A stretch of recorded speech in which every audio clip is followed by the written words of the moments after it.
I hope you had a good summer. I wanted to ask, what was your initial reaction when you learned that you guys were getting Klay Thompson? Unbelievable. I mean, he's a four-time champion. He's an amazing player. So I was very excited, that he signed with us. I can't wait to play with him. Luka, you said last year, toward the end of the finals, that obviously a learning experience for you. After you got away, were able to process it some. What did you take away from that? How do you think that experience can make you better moving forward? I think just the experience to being in the finals. I think it's different than other games. I don't know why, I can't explain. But just being there feels different. And obviously, last year wasn't good enough. We wanted to win it all. So that's like when I say it's you're gonna learn, it's the same as motivation. It's a big motivation to win it. All right, Luka. So you wear Jordan Brand. This is your third signature shoe. I want your thoughts on it and how excited it is for you to continue to have your own shoe for the brand. I mean, that's basically what every kid dream about. What I dream about, to have my own shoe and to have it in a company. I mean, if you say company, MJ, Michael Jordan, it's a dream come true for real. And all the experience I've been through with Jordan, so it's really a pleasure to have this shoe. Luka, Luka, how how important was it for you this? Go ahead, Dorothy. You got it, Dorothy. How important was it for you this summer to just have some time to be a dad, to relax, kind of hang out? How did it help you to get ready for this season? It was a big time. Obviously I had some stuff to do. I went straight to the national team, but after national team, got some rest, be a dad, like you said. So it was really great summer. But now we're ready to work. Luka, I know you said Klay is unbelievable to have him on the team. How do you think he's going to change the offense and change just how you guys play on that end, having a shooter of that level? I mean, you basically can't help off him. When me and Kai, when we have the ball, you basically can't help from Klay because if you leave him wide open, he's gonna make it. So I think the spacing is gonna be crucial for us, and but more of that I will tell you after a couple games. So more dunks from you this season? No, maybe. Luka, right? After the finals run, obviously there's a lot of expectations that come with that. But how do you personally deal with the expectations and all the extra noise that comes with you being expected to fight your way back there again? I love it because that means we did something great, something good. I've been dealing with this since Real Madrid, so I'm used to it. But I think for the whole team, that should be as motivation. You did something good, so people expect you to be good, and that's a good sign. Luka, Landon Thomas, Mavs fans for life. Last year, the team went to Abu Dhabi and Madrid as well, and that was a big bonding experience for the team. Now going to Vegas this year, how do you see that trip going for the team with new players? I mean, yeah, it's always a great experience. I remember last year, we had a great time. We practiced hard. So for a team to be together, not just in Dallas, where we have everybody have homes, just to be together, go to dinner and do stuff together. It's a big part of chemistry. Luka, Landon Buford with LandonBuford.com. Sorry. Thoughts about being a part of Goran Dragic's retirement game? Yeah, it was a big deal. He had an amazing career. A lot of great names were there. It was really fun, so he deserved that last game for his career. All right, we got time for one more.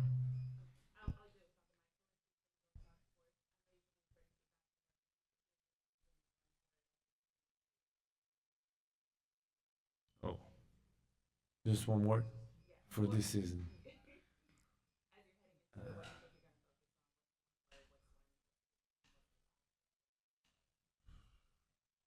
You got me there.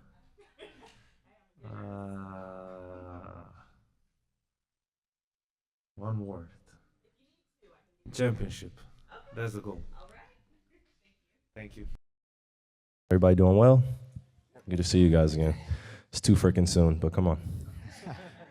That's what happens when you play into June. For sure. 2 questions. One, how is your thumb? And then bigger picture, I know you played with Klay before with Team USA, but what was your reaction to finding out that you were going to be teammates full-time with him? Yeah, well, my hand's a lot better. Unfortunate circumstances, but also I think it was much needed in terms of just how to slow down after a long season like we had. And I was playing, 3 days after we lost in the finals just because I didn't know how to transition out of just that competitive space. It's been a minute since I've been able to be at that top level, and it hurt a lot. It was disappointing, and all I knew at that time was go to the gym and get some more work in. So I think breaking my hand gave me a lot much needed rest time. It took me about 8 weeks to heal from that. So from about July or so, beginning of July until now, I've just been trying to get back and get into the swing of the rhythm of basketball, and also take more time to rest and recover. Again, the summers are always filled with obligations and responsibilities, and you guys get a brief view on my social media what I'm doing, but yeah, I'm usually busy, and this summer I got a chance to travel with my family to Italy, to Egypt, to Greece. Then I finished my summer in Thailand and China. Got a chance to experience that with my family and my Anta team and other brands that I work with and other great partners. So yeah, my hand's doing well. And then to answer your second question, Klay, that was a big splash in the summertime. I was letting kind of you guys, the media, give the excitement and what you guys thought of us all of a sudden becoming a big three now between me, Luka, and Klay. And I think if you ask any of us, we feel like we got better as a team. We got better as a group that has leadership and also experience, especially on that championship stage. It's easy to kind of, quote unquote, convince Klay to come here because of just what I had experienced thus far in the past year and a half of just being welcomed and embraced. And I don't mean that cliche. I mean that truthfully here in the South, in Dallas. Southern hospitality is real. This team does a great job of protecting you, not just on the court, but off the court. And they go out of their way to make sure you feel special, and again, I don't mean to be cliche, but not every NBA team is the same. And I think being here in Dallas gave him an outsider's view of just what it could be like for him. So I'm excited that he decided to come here, decided that he decided to commit to us for the next few years. And I feel like our dreams can be possible because he's here now and he's added some great value to our championship aspirations. Kai, can you talk about Dereck Rose's legacy and just being able to play against him after retirement? Yeah, where are you? Oh, okay, sorry, brother. Say that one more time. I just want to make sure. Oh, yeah, shout out to Pudini. Huge shout out to the man, the myth, the legend himself, Dereck Rose. It's not like he's leaving the game forever. I think it's about time that he got his flowers, and he took full control over his career of just how it was for him. I think we've all kind of been in or tried to be in D Rose's shoes of understanding what it's like to be at the top of your game, top of your craft. You're in your prime at 20 years old, and then to go through a traumatic injury like a torn ACL, and then have to go through an MCL injury and then more surgeries. And I just really admire a guy like that and respect a man like that because of course, he takes care of his family and his wife, and that's just one thing to see, but the way that he's led by example for all of us in his own way. And he really taught me how to persevere. And I took things from his journey even before he got into the NBA and made it my own. He comes from rough side of Chicago. Statistics really said that he shouldn't have made it out. And he carved a way by utilizing basketball as a vehicle to put his family in a different position, put his friends in a different position. So there's so many different things that I admire and respect about that guy because, when I was 19 getting ready for the draft, I remember watching him and I was in Chicago at a playoff game. And it was probably the first time I had told myself that I wasn't as quick as somebody on the court or who wasn't as explosive. I don't think we will ever see something like that again in that framework or frame of body. Obviously, we have comparisons, but when D Rose came into the league, he really set the point guard role at a different precedent, and he made us all get better. You know, you look at the era of point guards I grew up in with Russ, D Rose, Steph. You know, obviously you got the later in his career, J. Kidd, Steve Nash, John Wall, Damian Lillard. All of us have taken bits and pieces from each other's games, but our stories is what connects us forever. So D Rose is definitely on that list of some of my favorite people in the world and one of my favorite players.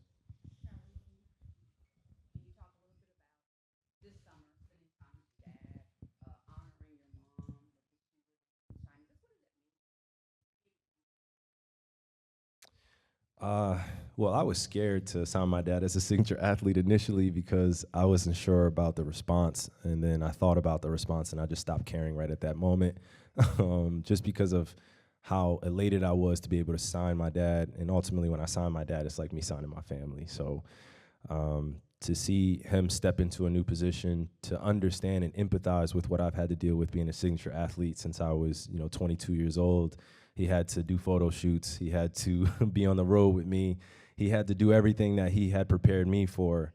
So it was interesting to see the roles reversed and to see him be proud of signing autographs for fans and being able to have his own colorway, be able to honor his late wife, my mom. So it's just all about us turning our struggle into our strength and being proud of our story and where we come from. Statistics said that my dad shouldn't have made it out either, or my family, and we all made it out of the Bronx, New York, moved to New Jersey, and now we're thriving and flourishing because we were able to sacrifice a lot of things that we loved when we were younger. They were younger, my aunts, my dad, my uncle, in order for us, the cousins, my kid, the kids now to be able to thrive. So to pay that forward it's amazing, and I don't take it for granted. If anybody else out there is running a shoe brand, I'm not trying to give you any ideas, but signing your family is like one of the greatest things you could do, one of the greatest accomplishments. I love making sure that he has his own shoe in the closet and he sees me on court wearing something that he designed, something that he was honoring our family with. So I know my family's proud of him too. Kyrie, one of the things that you've done really well in your career is finish at the rim. Sometimes you fall down. As you get older, are you mindful of that? Will you try to avoid, that as you get older, just to You trying to avoid age me, injury? bro? What that? You trying to age me even more? No, we bro? all do. Like, Yeah. No, is it like something? I was, you know what I mean? I was drafted at 19. There's a few guys in my draft class that are like 35, 36 now. But no, I'll answer. Yeah, go ahead. I didn't mean to So cut you off, do you guys. try to avoid that? Do you try to are you mindful of it so you avoid those situations, so you just take yourself out of those potential scary scenarios where something may just kind of go sideways on you? I think it. I would say the change or, kind of the difference between when I was 19, 20, my early years in attacking the rim versus now is just outside of injuries. It's just when you're going up there with guys that are 7'2", 7'3", or 6'10" with a lot of athleticism, you're going to take some hits, and you just have to learn how to fall as well. And to all the young kids out there, or even some of my peers, just learning how to fall is also a key to longevity. You can't control it all the time, but when you can, do so. And that starts in the weight room, starts in the little nuances of the game that I work on to help me with my balance and just also my core strength, and also being mentally confident and prepared for taking those hits. And I think even to add on to that, I've just become more of a 2-foot jumper than just a single-foot jumper at the rim, just being able to have more options off of 2 feet. And then if I do need to finish off of 1, then still being aggressive and athletic enough to do so. And I still think I can improve on my at-the-rim finishing. I think last year wasn't one of my best years of finishing at the rim, but I think it was – that's just my opinion, right? It's my opinion. I think I can still improve on just attacking the rim and being able to finish more plays, especially as I looked at the Western Conference Finals and the Celtics series. Chris Henderson, CHandle.com. This is a 2-part question for you. So you talked about the culture, right, in Dallas. The fans have embraced you. I want you to go back to the ANSA event in Deep Ellum and how big that was for the city and what you were able to do with that and just being able to embrace the fans so fast. Like they took you under their wing. And the second part is You've done this twice now. So when you were with Nike, you and LeBron both had signature shoes. Now you're with the Mavericks and you're with Anta. You and Klay have signature shoes on the Anta. Can you talk about how cool that's going to be? And is there going to be a little competition who has the better looking PEs? Well, shout out to Deep Ellum for hosting us, Sneaker Politics. That was an incredible event. I didn't know how it was going to turn out, so I really had an open mind, to how the rollout was going to happen. But I think it went better than I dreamt, just because of, again, the warm embrace and also just the fans that pulled up. Whether they were a fan of me, and most importantly, whether they're a fan of Dallas, they really showed love, and they showed my family love too. And I think even just to not mince my words or fall short on it, but anytime you do something in a city where you're not from, or your state where you're not from, you just don't know how people are going to react, and especially when you have to use product as a communicating piece, or art as a communicating piece. I'm as human as they come, so I try to engage with as many people as I can, and that's what I felt like I got a chance to do in Deep Ellum. I got a chance to see everybody there and connect with them in a deeper form, to create more of that organic energy, that love, and give it back to them. I'm a person of reciprocity. You give me love, I try to give that back to you, and when I give you love, I'm not expecting love back from you all the time, but I just let you know that there's some good people out here that care for you. And then to answer your second question with Klay, of course there's going to be competition. There was competition with my dad, who had the better signature series. So, even when I was with Nike and Bron and stuff like that, it wasn't a terrible thing to have healthy competition in this space. I think it only made us better. And, me and Klay have had short conversations about Anta, but not deep conversations. I think you'll see more collaborations from us. I think you'll see more apparel collaborations from us. There's just another opportunity for us to build. Anta's huge in China, and introducing the brand here in America, that's our next phase. We're in a competitive pool with some of the best brands in the world. We feel like we're one of the best brands in the world as well. So, we have champions there. We feel like it's a winner's brand. We feel like we stand on principles and morality instead of just taking money and trying to do whatever you want with it. It's really just geared back to helping out our people. So, it's just great to have a teammate here that I could be on the floor with, and also somebody I could be in the boardroom with and making business decisions. So. With Real Talk Sports, thank you so much for your time. You mentioned reciprocating the love. We definitely appreciate your time today. I know you're very big on staying present in the moment, so if you could title this chapter of your life, what would that title be? I don't know if I have a name yet. I'm just letting it be. Just letting it be, just taking it one day at a time. Yeah, but this next chapter in itself, what it means to me is, just all the lessons that I've been able to learn since being in the NBA. And being on my 14th year, like, I really am an old head now. I accept that. I'm not an unk yet, sort of say, but being 14 years in any business and you're starting day one again, you just try to find that motivation of the refreshing mentality you need. You need to come in with a new verve, and also be able to grow with the people that you were with in the past year, and continue to challenge each other in a healthy way and love on each other, and anything's possible from there. So we do have some carryover from last year, some new faces, but I feel like the culture being built here, especially by our upper management, has done amazing things for us as players to be ourselves and continue to be the best version of ourselves on the court. And then if I could ask you to elaborate, you mentioned traveling different places with your kids as well. As a dad, what is it like for you to give them those experiences? I used to live overseas because my dad was in the military, and that's such a unique experience. Yeah, it's nothing like it. It's nothing like it. I was climbing in the pyramids with my kids, my two boys.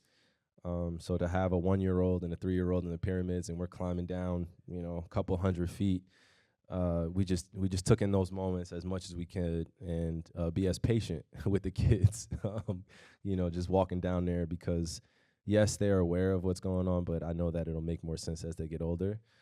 So I'm glad that we can create those memories now, and I finally got a chance to vacation since I think like 2018, 2017. Just every summer has felt like rehab or getting ready for the season, or just, the season starting around the corner. So I'm just grateful that I was able to do that. We got time for one more. Kyrie, I think most people would consider you and Luka and Klay to be guards, although Luka has a power forward's body. How do you envision that? Let Luka hear that shit, man. Oh my God. How do you He's a envision- guard with a power forward's body. Come on, bro. He's a big dude. He's a big dude. How do you envision that playing out on the court, not only offensively but defensively? It's going to be interesting. It's going to be an interesting figuring out process. Yeah, we're starting from day one together, which I'm grateful for, but the rhythm that we're going to need in order to beat the best of the best is going to have to be at a different level than it was last year. But I feel like we all have great attitudes towards one another in terms of our skill sets and how great we are. Watching guys' faces light up when Klay makes a shot, and whether it be a difficult shot for most of us, it looks easy for him. And when you're around someone that's special at a craft and a skill set, it's nothing like asking that person about what makes them great. Why does he continue to stay motivated at what he does? And I feel like the same thing for Luka and same thing for myself. We all are curious about the game and how we continue to get better, but we're also very selfless in our approach to wanting to see each other do well and ultimately win basketball games for the team. So I know a lot of the pressure or the eyes are going to be on me and Klay and Luka, but for us, we've done a great job, even just from afar, just distributing that responsibility. Because I'm going to be needed in different situations. He's going to be needed in different situations, meaning Klay. Luka's going to be needed to be in different situations. And I think we all bring a different expertise. And now when you mesh that all together, I think, this season would be great for us to translate that into wins and also being able to respond to losses in difficult times. It's not going to be a perfect season. It's not going to be pretty all the time. I know I've gone on record saying this all last year, but we just have to stay poised, continue to trust one another, and just have fun at, going after something bigger than ourselves. Yeah, we'll all preach championship in here, but it's only going to be a few people that are going to believe in that. And that's just the real of it. So us, sitting up here and all the guys in the locker room, everybody that's part of our staff and organization that has that unwavering belief, we need to continue to build on those relationships, and everything else is pretty much a distraction. So I'm excited to get started with our veteran group and a few of the young guys we have on this championship run. You talked this summer to some campers about joy and about keeping their joy.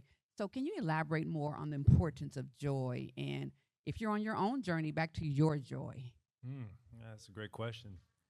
I did mention that to those young athletes because I was once in their shoes, and when you're so desperate to make it in the professional world, you kind of will put this unnecessary pressure on your shoulders, and I was really a culprit of that, especially in college, my rookie year, my first couple years in the NBA.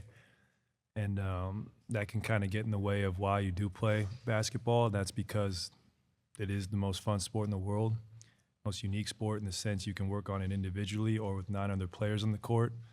So I just tried to emphasize that when I was around them because if you're positive always and you're joyful, you'll get the most out of your ability, and then you can look back on your career one day and say you did everything you could to, be the best athlete you could be.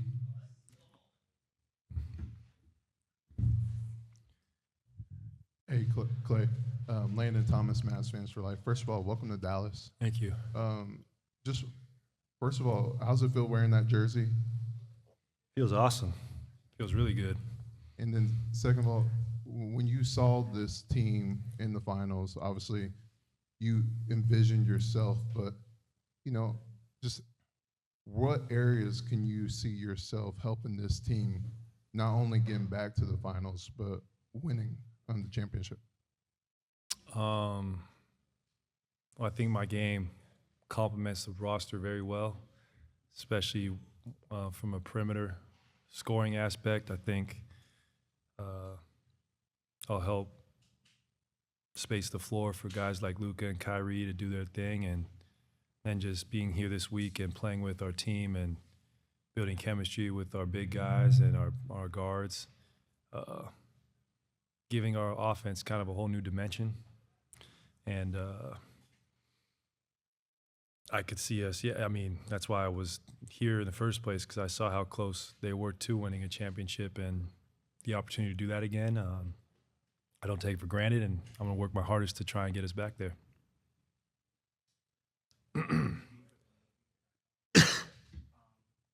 I guess your thoughts about playing in the Zekin this summer, and then also D Rose retiring after 16 years. Well, it was really fun linking up with Isaiah again. Me and Isaiah go way, way back. Him being a Seattle kid, now he's from Portland. A lot of childhood memories playing against each other. Then at the collegiate level, Washington State. So he actually knocked me out of the Pac-10 tournament. So it was kind of full circle to be able to go support him and the community he's from. And then secondly, seeing Dereck retire, it's end of an era. And I mean, what an amazing athlete Dereck was. I mean, an incredible story. That's like a Hollywood film. His life was just to be from Chicago, #1 pick, youngest MVP of all time. You couldn't write a better story. And I'm happy that he's getting his recognition because he, at his peak, he was like one of the greatest seasons I've ever seen. You know, his highlights are being played to this day and will forever be played because they were so spectacular. Hey, Klay, Tim McMahon, ESPN. Obviously, new system for you, new teammates. From a X's and O's standpoint, what do you think the biggest adjustments for you will be, and what can be done to kind of establish that comfort level early and ease that process for you? I think from an X's and O's standpoint, I'll have to adjust to maybe playing off such good creators. You know, in Golden State, it was very motion-based offense. But I mean, just being able to play with Luka for the last few days, his ability in the pick and roll is like maybe the best I've ever seen. And, you know, it'll be fun to play with him in those sets because he draws so much attention and he gets so many open looks from the perimeter.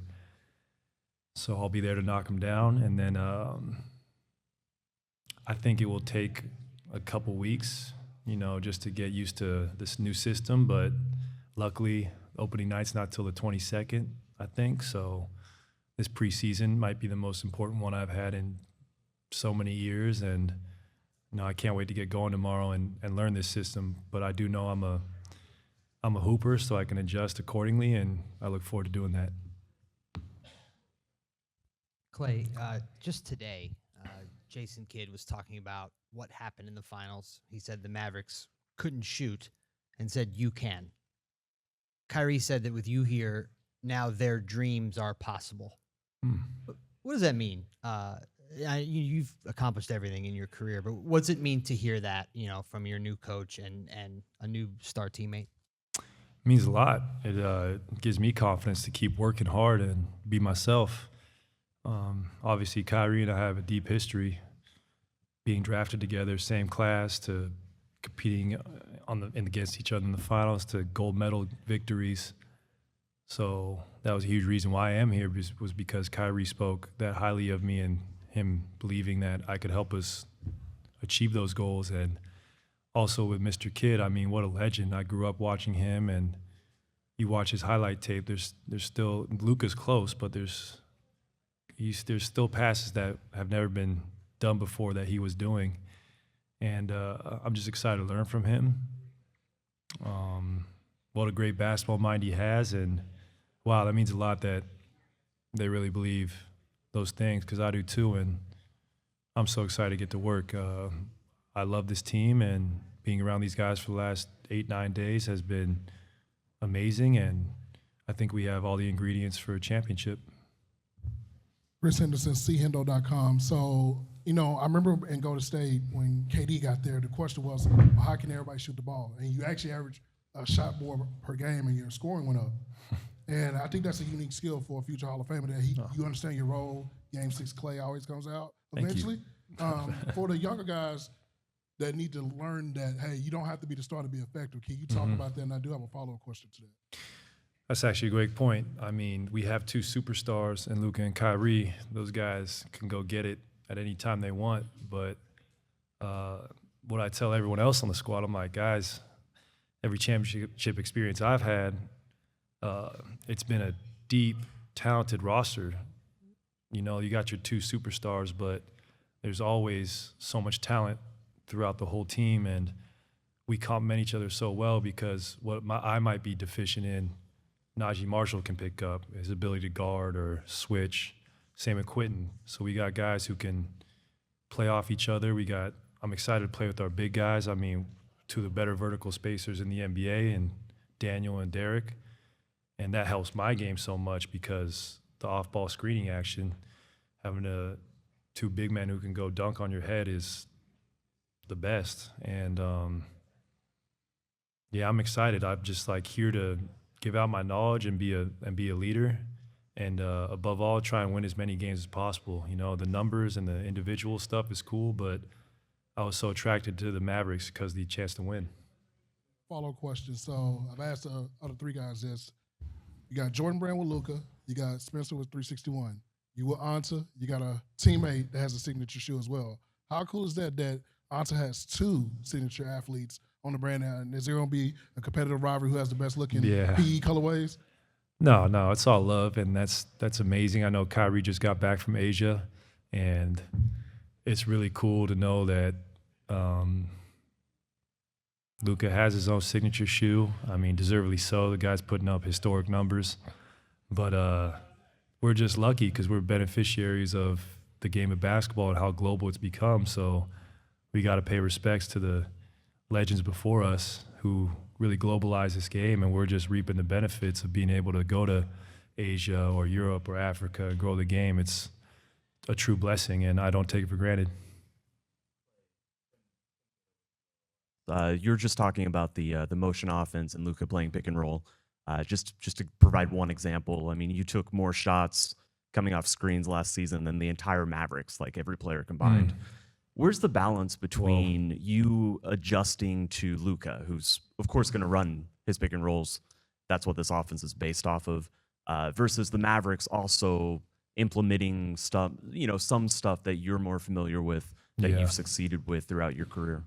That's exciting. I mean, it kind of adds a whole new dimension to our team, being able to have a player like me who can draw the defense just by cutting through the lane or using an off-ball screen, a pin down, and taking two defenders with me. But I know I'll have to obviously adjust to Luka. Luka's the system. He's an MVP front runner. And that's a huge reason why I came here, was to help alleviate some of the pressure he deals with on a nightly basis and the defenses he sees. And you saw that in the finals, they had so many big wings to throw at him. So hopefully we can get a great chemistry going, and we'll try different lineup combinations. But at the end of the day, it's a great problem to have, someone who can, just as much talent we have, it's a really good thing. PJ, how you doing? I'm doing good. All right. I just want to get your thoughts on Quentin Grimes. How do you think he's going to impact this team, not only on the offensive end, but the defensive end? I think he's going to be really good. I've been knowing Quentin for a long time. He can shoot the ball at a really high level. He can defend at a really high level. He has size, quickness, and he's a great basketball player. So I'm excited to have him here, and excited to get a chance to play with him as well. Hey, PJ, back here. Hope you had a good summer. I wanted to ask, what was your initial reaction when you learned that you guys were getting Klay Thompson? I was super excited. Obviously, he's a great player. He can space the floor with the best of them. A great defender and a champion. So it's always great to have a guy like that on your team and pick his brain a little bit and just try to get better and learn from him. Right up in the front. Thank you for your time, PJ. Good morning. I hope your summer was well. Real Talk Sports, Valencia King, we do things a little bit differently. So my first question is, when you went to your barber, did you tell them how special today was to get the lineup crisp? Because it's crisp. I didn't tell him how special today was, but he kind of knew. So he knew to get me right and crispy and good for the photos. So and good for y'all's cameras too. Beautiful, beautiful. Tell them that they did a great job. And then secondly, what was the most enjoyable part of your summer, non-basketball related? Being able to spend time with my family. Got a good chance to see all my kids together and spend some time with them on the road. So and take us a couple trips as well. I got some good barbecue. So Had a good time. PJ, welcome back. Right here, back left. You were a lot more involved in the offense last year, especially when it came to the playoffs. Has Coach Kidd talked to you about being more involved this year in the game planning and not just within the flow of the offense, having things schemed up for you? Yeah, just wanted me to be able to be comfortable with bringing the ball up, setting plays up, and being able to post up as well. So just being able to score at 3 levels and also make plays. PJ, Mike Curtis, Dallas Morning News. Now that you're going to have a full training camp with this team, Jason Kidd literally just talked about encouraging competition. How does that help a team at this time of the year and then going forward? I think it's great. It's great to see how we can respond to it. Great to see how we play together on the floor, and obviously just get out there and compete. And I think everybody's hungry to get where we were last year, and everybody has a chip on their shoulder. So everybody's just excited. All right, PJ. So last year you were in Charlotte. Obviously, team maybe didn't have aspirations of making the playoffs. You come to the Mavericks. They were competing for a spot. They get to the finals. Now it's maybe championship or bust. Can you talk about that? How quickly that has went for you and your adjustment for that? Yes, it was like a whole 180. So just being here obviously is this blessing, and I'm truly excited. So be able to just obviously go out there and contend for a championship and obviously work for it from day one is going to be great. I'm excited, and I've been waiting all summer to get back. So, like I said, we have a chip on our shoulder, and we can't wait to get out there and get started. PJ Bear. Last year, you had your viral moment standing on business, obviously, during the Clippers series. From that moment on, and obviously through the rest of the playoffs and then this offseason, how have you kind of channeled that particular moment in terms of a mentality or a mindset that you want to take into this season, what that means for your game and what that means for this team? Just that we're not going to take anything from anybody. Just trying to come out each and every night and establish who we are, and just play a brand of basketball that we want to play, and not let anybody push us around or do anything out of the ordinary. So just coming in every night and just handling our business. Hi, PJ. What was your right here? Sorry. Okay. What was your biggest takeaway personally from your first playoff experience, and how did that guide you through the off season in terms of what you wanted to work on and prepare for this year? I think the biggest difference for me from the regular season to playoffs was the attention to detail and the mentality going into it. Every game matters, and so for me, it's I've been just trying to look at as much film as possible and learn as from throughout the whole playoffs, and just trying to get better mentally and just be in the right space.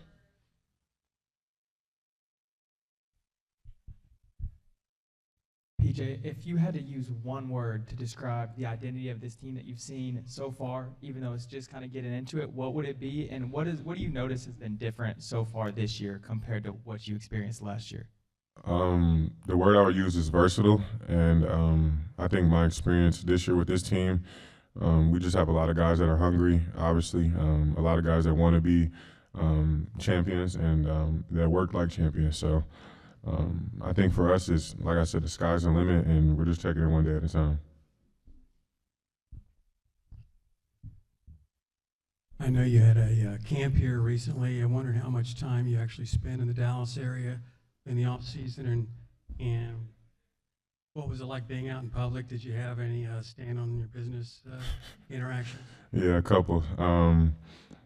It seems like every day if somebody recognizes me, they always ask me to stand on business with them in a picture. So it's been all fun and games, and I'm truly excited and happy that I get to interact with my fans like that. And I've been here pretty much a lot of the summer, so the camp was really fun. I had a bunch of great little kids come and visit me, and it really helped my day. And I don't know, I can't wait to do it again. So I enjoy doing things like that, and it's really great giving back to the city. We got time for one more for PJ. You had kind of a local advantage on the transition after the trade in terms of coming here, but I wondered how you felt like this franchise was in helping guys get adjusted, Coach Kidd and his staff, and how can that translate as you all try to get Klay kind of in the fold here?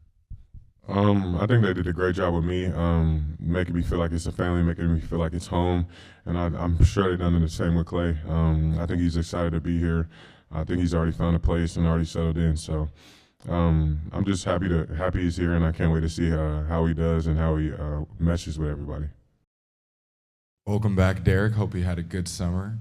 2 questions for you. First, what was the song of the summer for Mr. Lively to play? And then if you're going to be open this season, how many threes are we seeing? Song of the summer. We'll do all 10 featuring Lil Baby. And then, whatever shots come to me, I'm going to take. It's not going to be out there searching for threes because I have many teammates on my team that I would rather shoot the ball more than me. I'm going to just try to set them up in places where they can get open threes. But, of course, I'm going to take the threes that come to me in my open spots so I can just feel the way the game's going. Some games it might be 1 or 2. Some games it might be more. You just got to be able to see how the game's going. It's not a green light. It's more of just feel what's going on in the game. The time, the score, the way the game's going. It's not going out there chucking every shot that comes to me because that's just not my style of game.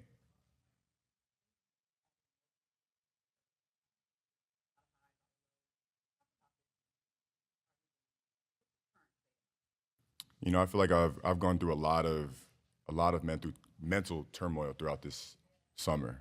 Just going through grief, figuring out who I am. My mother was the main reason why I was playing basketball for many years. So now it's just finding a new reason and just to keep going and keep putting one foot in front of the other. There's been a lot of sad days and a lot of bright days, so I've just been able to grow a lot as a person and as a character.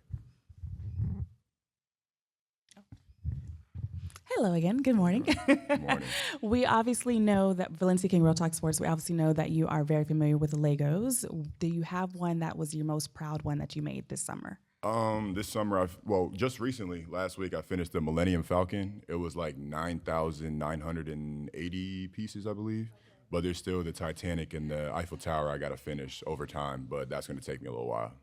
And what do you say to those that want to have you as a Lego biddable? Let's make it happen. I'd love for that. I'd love to be able to just build myself, but I'm not sure if it's going to be life size because that'd be a whole lot of Legos. Tiny bit, just right? a little bit smaller. Appreciate it. Thanks. Of course. All right, Dereck. So last year you get drafted here. You work with Tyson Chandler. You were trying to make your way, right? And then Gafford comes along. The competition's there. You get to the finals. Coming to your second season, it may seem like championship or bust. Now, can you talk about that? How quickly that's went for you, going from a team that was somewhat drafted in the lottery to now competing for a championship? It's just learning and growing together. We got a couple of new people on the team, and we have a good amount of the team that was here last year. So it's now just being able to just lock into what we were doing last season and just clean up the little mistakes. There was a lot of times where we looked at each other and we were a new team at the second half, 2/3 of the year ended, and we got a new team. We got a couple new players, and now we have even more players. So it's just being able to make them comfortable, making sure everybody can play and not have to worry about things. So that's kind of my job. I'm the glue to make everything go together. What's up, D-Live? What are the next steps for you in terms of your development on the defensive end? You could say that again. I didn't hear you. The next steps for you in terms of developing on the defensive end. Oh, okay. Really just trying to be able to cover anybody's mistakes. I'm in the paint, so I'm guiding everybody, no matter if that's me switching out to the three-point line and guarding a guard. I want to be able to hear the people who are low man, the help side, to be able to talk to me like I was in their position, making everybody just as vocal as possible, making sure everybody's moving on a tandem. And no matter if it's me in the paint blocking shots, no matter if that's me altering shots in the three-point line or Xing out on closeouts, it's just trying to be overall as defensively sound as we possibly can be. Part of your game did you work on this summer? I really focus a lot more on owning the paint, being as strong as I possibly can, doing whatever I can just to learn what I'm good at, no matter if that's playing off of 2 feet, 1 foot, working on my left hand, working on my ball handling and my balance. It's just been a lot of focusing on the details this summer, making sure that I can correct a lot of mistakes that I was doing last year.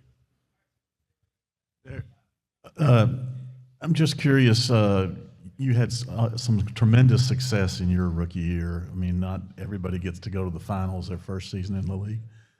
How do you weigh the hope and the desire and the promise of trying to, hey, let's make that happen every year, as opposed to understanding that if it was easy, everybody would do it, and may not be that easy or that rewarding every single year in terms of getting to the promised land? You got to stack them days. You got to rely on the times that you're in the gym, rely on your work, rely on whenever the times get tough. The amount of times you've been in the gym, the amount of hours you put in the gym, that's what you rely on. And that's what we're all going to rely on. Each and every person here knows that they're going to give it 100% because the next person is expected to give it 100%. No matter if it's the person in front of you or behind you, everyone's going to back you up, and we're all pushing to the same goal. You know, there might be some times where it gets a little rough, a little bumpy at points in times, but that's life. We got to be able to keep moving forward, and we got to be able to get to the goal that we need, and that is the championship. Hey, Dereck, you guys were able to spend a lot of time right here. Gotcha. Over the summer together in LA. Saw you, Gafford and PJ, Arkansas. Just what did those moments do for you personally, and how can that kind of expedite the chemistry process going forward? Personally, for me, you know, like I said at the end of last season, you know, my team is my family. You know, I really, I've embraced that a lot. You know, I've been talking to a lot of my teammates throughout the summer, no matter if that's just catching up or just talking about what's coming up this season, making sure everybody's good and just trying to be as close-knit unit as possible. You know, we're in different states, no matter if that's LA, training in Arkansas, no matter if that's training in LA, training in Vegas, or training in Dallas. We're family, you know. I feel like there's a little bit more to say we're a family than we're a team, because even when we step off the court, we got each other's backs. Dereck, we've seen you back here on the. Gotcha. We've seen you throughout the summer, whether it was summer league, working out at Duke with current Duke players, the Nike camp with Theo Pinson. You have been willing to give back and willing to teach. Where does that come from, and how do you incorporate that with this team, even as a second-year player, knowing what kind of role you're going to have this team? Where does that particularly come from, and why do you want to continue to do that? Just trying to be a sponge, you know, no matter if that's me giving out information that I've learned or picking up new information. And when it comes to this team, you know, we have players who have been in the league longer than me. We have some players who have never been a part of this team. So it's just kind of just taking them under our arms, you know, just showing them the way, show them how things work around here, and just making sure that everybody is as comfortable as possible.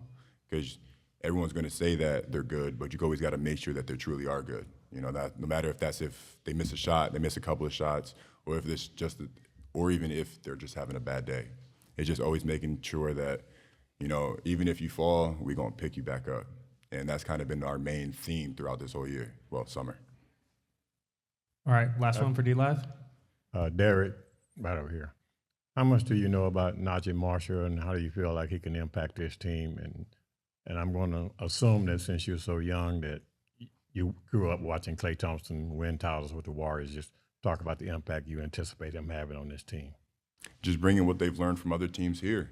You know, Naji, he's an amazing defender, amazing playmaker, and the way he views the game is I love to play with it. I love how I love how he tries to snake the screens. I love how he tries to hostage. So it's just trying to figure out how they play the game and just trying to use that and exploit it. And the same thing with Klay, you know, just trying to be able to get him the ball in spots where he's most comfortable. You know, everybody's going to know he's shooting the ball. It's now just giving him that half a second or to a second count where he can get his feet set and where he can get the ball up. And that's my job as a screener, and that's my job as a big man to pass the ball or even get him open. And, man, off them offensive rebounds, I know he's going to be spotting up.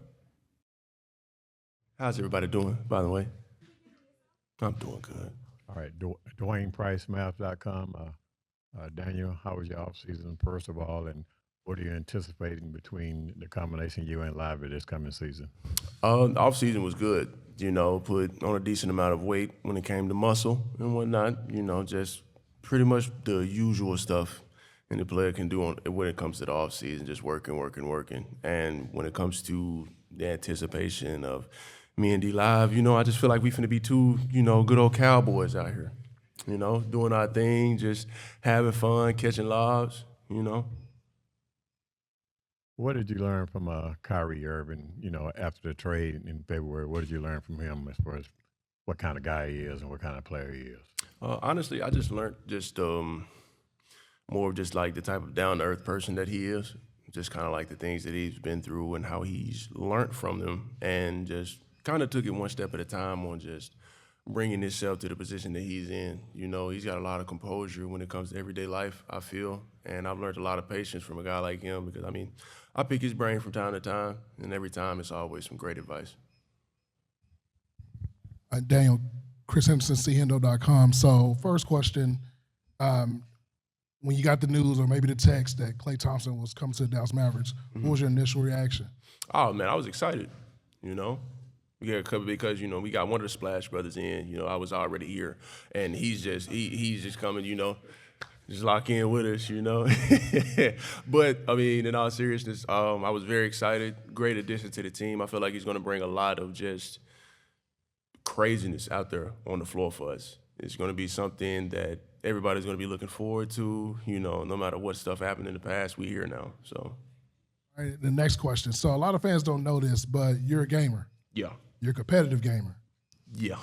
To say the least. All right. Who's more competitive, the basketball player or the gamer?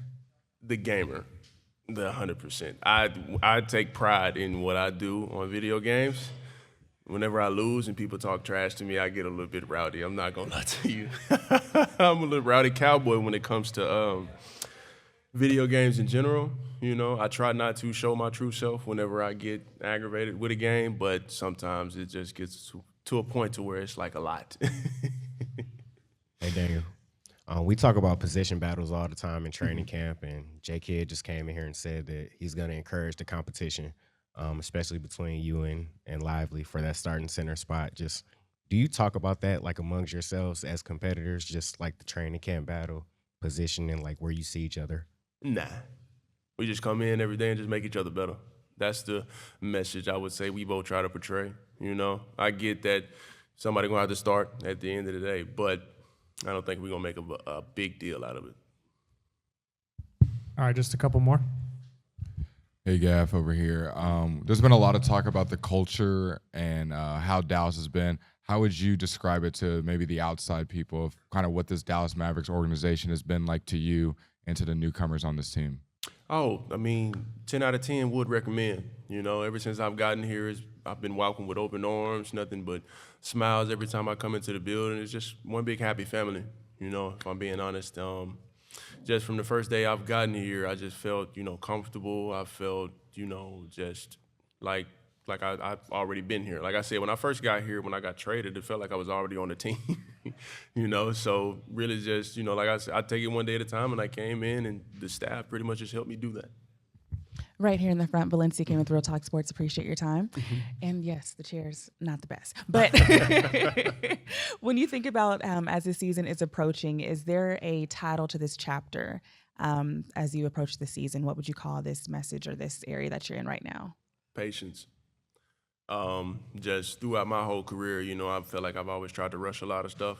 You know, when I got traded to Dallas, you know, I think patience was kind of the main thing that I focused on. You know, I didn't want to rush it. I didn't want to get to the point to where it's like I was trying to overdo anything. I just wanted to come in and just, you know, of course make a good first impression, but I also wanted to come in and just be able to just be composed and just be comfortable in my own skin around a new team, you know. Like, it's my third team, so it's just taking it one day at a time, just taking slow baby steps, and I'm here.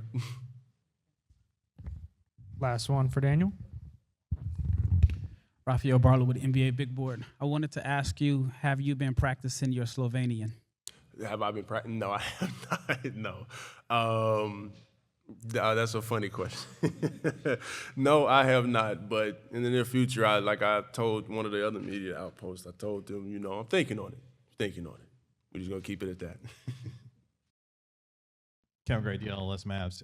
Question for you as far as this season, how big is this training camp for you in terms of your growth and your development? We saw some things get better for you. The game slowed down, making some plays out of short rolls, things of that. How big is this training camp for you in terms of how you fight for minutes this year? It's really big, you know, just trying to come out, you know, into the season. You know, we want to start off having a good season, you know, starting off, you know, winning, you know, right away. And, you know, for me, you know, coming in this year to training camp in better shape. I'm stronger. I feel faster. And, you know, I'm just ready to get after it with these guys. And, you know, our goal this year is get back to the championship and win. So, you know, it's going to take a lot. We can't skip steps. But, you know, for us, you know, just stand together, trusting in each other. And I feel like with me, just continue to grow. I feel like, you know, as you, like you said, as last year went on, as the season went on, I started to get better and better as the season progressed. And in the playoffs, I got a shot, you know, opportunity, and I feel like I took the most of that. I took advantage of that with the minutes I was given. And, you know, just, you know, being thankful for that opportunity.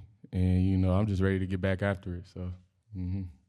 Right here in the front, Valencia King, Real Talk Sports. How you doing, Jaden? I'm good. How are you? Good. Gang. Now, you know we got to ask the serious questions. So first things first, when you went to the braider, when you went to the barber, did you tell them to get it right really, really well for media day? Because the taper fade is tapering. I for sure told them I need a crispy cut, no cap. Crispy. It definitely is crispy. The taper fade, make sure you give them their credit. Thank you. And then outside of basketball, what was the most enjoyable part for you? I know you did a camp, but even outside of that, what was the most enjoyable part of your off season? Yeah, like you said, you know, I did a lot of things this off season. I got time to travel, spend time with my family, and, you know, but most importantly, I was just focused on, you know, just staying in the gym and getting better, working on my body and preparing for the season to come. Because I know this year is going to be big for me. And, you know, I'm just trying to take every advantage of every opportunity that I'm given. And, you know, I just try to put God first and let him take me through the way. So, yeah, thank you.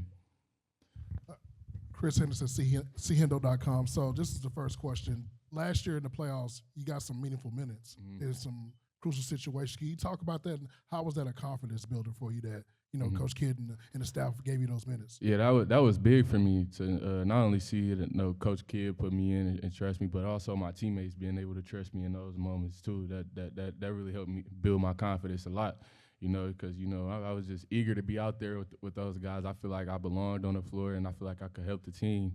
So, you know, just whenever I got that opportunity, it just felt good, and for to see Coach trust me and all the players, you know, push me and you know, root me on when I was out there, that felt good. So, yeah. Like that. And the second question is, obviously, I remember your rookie year, I asked you who were some of your favorite players growing up, but just guys that you looked. You mentioned Kobe, obviously, but then you said Kyrie. Ironically, Kyrie becomes your teammate. Yeah. Can you talk about what his influence has been with you now on the team and just being able to be a sponge and just look at one of those guys that's a generational talent and learn from him? Yeah, for sure. Not like you said, not only just Kai though, but like being around Luka and now Klay, like that's like 3 future Hall of Famers. So, you know, just being able to be around all 3 of them, you know, being able to pick their brains, you know, and just ask them about their experience when they were younger players, I feel like it's only gonna help me get better. And I feel like, you know, I'm next up behind those guys, and just they know that I'm willing to put the work in and listen. And, you know, it's just I'm happy to be here, and I'm ready to go for this season. I'm fired up, and I can't wait to get out there and show the fans what I've been working on. So, Coach Kidd, Eddie Sefko, Mavs.com. So, Coach Kidd was here earlier and said, you've been patient. Now it's your turn to get an opportunity. And I'm wondering, what do you feel like you have to do specifically to make the most of that opportunity, especially given that it's kind of a crowded backcourt? Yeah, pretty much. When I get out there, making the right decisions. You know, the coaching staff, they talk to me about, you know, being able to make those right decisions. But not only that, but make open shots, still not being aggressive. But yeah, still being aggressive out there. But, you know, making those right decisions, game time decisions. And I feel like, you know, over the summer, you know, being able to work on my game and playing a lot of like pickup 5-on-5, you know, to be able to work on my game decision. Just game time, you know, decisions went well, so I could get that feel for whenever I step out there, you know, just slowing down and reading the game. And I feel like that's what helped me a lot this summer and when I've been working on my game. Blake Elliott, right over here, Jaden. Blake Elliott, 105.3 The Fan. As mentioned, you were kind of a microwave scorer off the bench for the Mavs in this past playoff run. It's a pretty guard-heavy roster. Have you and Coach Kidd and any of the staff kind of detailed what your role may be going into this next season, or what do you have planned for yourself coming into this next season as roster's a little heavy with guards right now? Yeah, I know we do have a deep roster, but, you know, I mean, over here, you just got to stay ready. It just comes down to, you know, being a pro, and whenever your name calls, you got to be ready to step out there and do what you do. And I feel like, you know, with me, that's what I've been doing, you know, since I got here, you know, just working, you know, putting the work in. And whenever I hear my name called, I go out there and perform. You know, I try to bring great energy, root on all of my teammates, you know, have that positive vibe. And, you know, whenever I get out there, I try to do my thing and just, you know, root everybody on. So.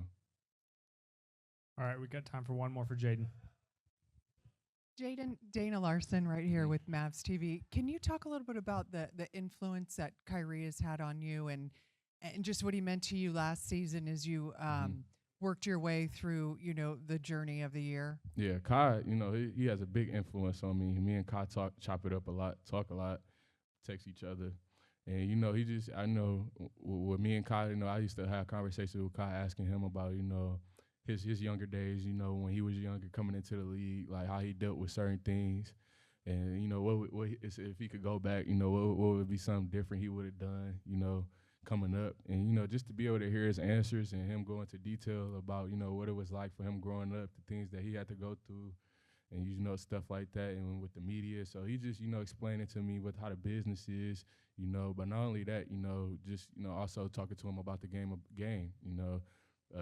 He's one of the best ever at, getting to the spot, being able to, get to the spots, raise up, getting his teammates involved. And also, just taking over a game whenever he needs to. And, that's something that I really like about Kai's game. And not only that, but the person and teammate he is too as well. So just being able to, be able to have someone like that in your corner who always gonna root for you and push you to get better is nothing. That's all I can ask for. And I feel like I'm only gonna get better with that. So, yeah.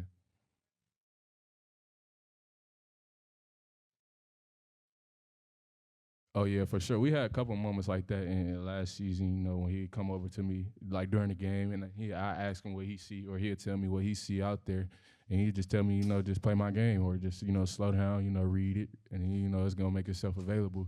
So stuff like that always helps, yeah. Hey, Dante. Joey Mastretta with Clutch Points. I wanted to ask, just how was your offseason, and what did you work on the most this offseason? My offseason, was a lot of playing. Obviously after NBA Finals, I was pretty much straight to Australia, and then it was, training camp with the Oz team, and then over to the Olympics, and then a little bit of downtime. But I think the biggest thing that I worked on, and I try to do it every off season, is I'm a bigger guard, so just the back down game and kind of working out of short corner pick and rolls. I think it's something that I can get to a lot too. So hopefully I can implement that this year. Dante, we know this team is going to come with a lot of expectations, especially coming after a finals run. But what do you think is the thing that this team grasped the most just by making it to the finals and coming up short?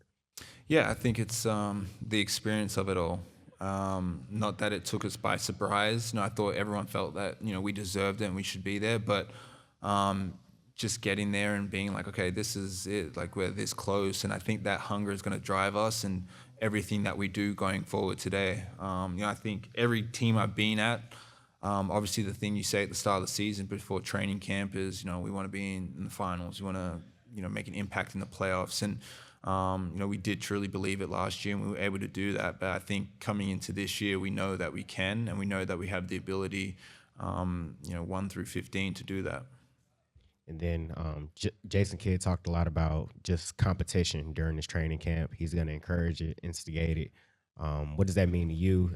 We know there's a pretty stacked group of guards in that backcourt depth, but just how do you plan to approach the competition aspect of it? Yeah, no, I think the biggest thing when I signed here last year, I wanted everything just to be up for grabs, minutes, everything. I didn't want to be handed anything, and I think that goes for a lot of people in the locker room. We want to earn our minutes, earn our spot, and it's just going to be a competitive way to start off the season, and it's going to just propel us into the start of the season that we're going to be ready and prepared. If I could take you back to the Olympic experience a little bit, just can you kind of explain how competitive that is? Because there were so many teams that seemed like they had chances to medal this year, and and there's only 3 medals to go around. Yeah, this is obviously one of the most anticipated Olympic Games ever. I would say, I think just with the quality of teams and players at the Olympics alone, not only just in the U.S. but everywhere else. We didn't medal, Germany didn't medal. There was Canada didn't medal. There was a lot of teams that you'd put them any other year medaling for sure. So I think that just shows the growth of basketball and how it's just going in this great direction that every country is just investing a lot into, basketball players and their basketball programs. But I think for me, it's exciting going into those international competitions. It's kind of like a little bit of a breath of fresh air just to, play for a month, play to win. You only get to play 5-6 games together to do something great for your country. And it's obviously an honor to do that every time I get the chance to. And Buford with LandonBuford.com. Lauren Jackson didn't play too much in the Olympics, but obviously coming back from several serious injuries. Just your thoughts about her just being on the bench and just what she's done for Australia basketball. Yeah, I mean, I talked to her a bit, and she's over there killing the NBL 1 and doing great. And I think what she's done for women's basketball in Australia has just been amazing. She's the icon of it, and I think just to even go to 5 Olympic Games, that's incredible for anybody. And I think she would play, even though she didn't play much on that team, she played an incredible part in getting them that bronze medal. They were struggling a lot through the tournament. They lost their first game to Nigeria, and I think without her leadership and talking to the coaches and their staff that I knew, they needed her on that team. So I think that goes a long way in showing that it's not just about the 5 on the court, but also the support that you have on the bench too. I wanted to ask you, how is your finger doing? And if you're not a full participant yet in practice, when do you expect to be fully back from that injury? My finger, it was obviously a crazy thing that happened.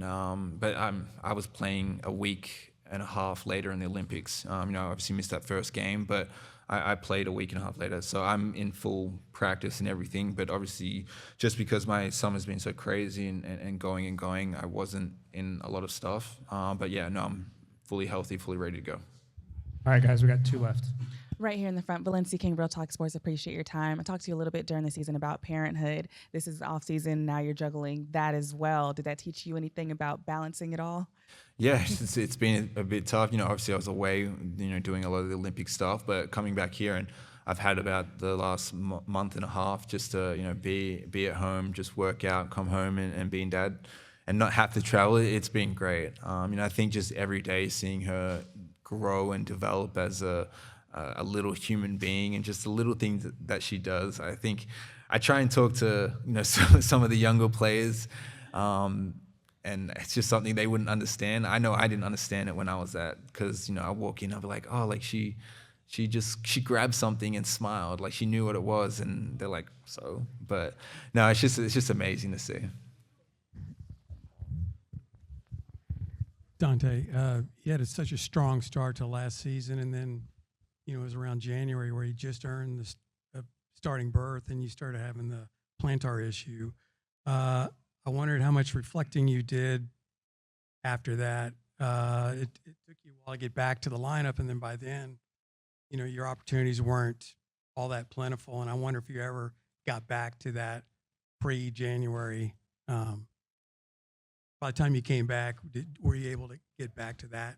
Yeah, no, I think, obviously I was playing really well. And I mean, you can look at it and say that, the stats and everything, I was playing amazing. But, getting back into lineup and fighting, it was hard. But I think for the minutes that I was given and the opportunities that I was given, I was doing the most and everything that I could have. The stats weren't the same, but if you look at it as a basketball mind and someone watching the game, I felt like contributing just as much. Game, do you think the Mavericks are going to bring out to make you the best player that you can possibly be? And how do you see yourself fitting in lineups next to Luka and Kyrie? I just think playing with these guys is going to be a lot more space and opportunity on the floor that necessarily wasn't there for me in New Orleans, and just be able to showcase, my playmaking ability. I shot it pretty good from the 3 last year. Hopefully, I shoot it better this year, even better. So I think just really being able to show my complete game and just showing that I can really shoot the ball. Naji, Tim Cato, DLLS. You have a sneaky collection of highlight passes throughout your career. I'm just wondering where that developed, what areas of the floor do you think you're best at using that skill, and how you think it kind of translates to Dallas. As far as I can remember, that's been like the best thing I could do as far as the basketball court since I started playing. And just started getting credited now. But anywhere on the floor in transition, half court, I like to get guys involved. And fun fact, I used to give people a lot of credit when I was playing against them, think they were good or better than what they're supposed to be, or if they was on my team, he should have the ball. So like I will always drive and kick, and I guess it played in my favor, to be honest, in a good way.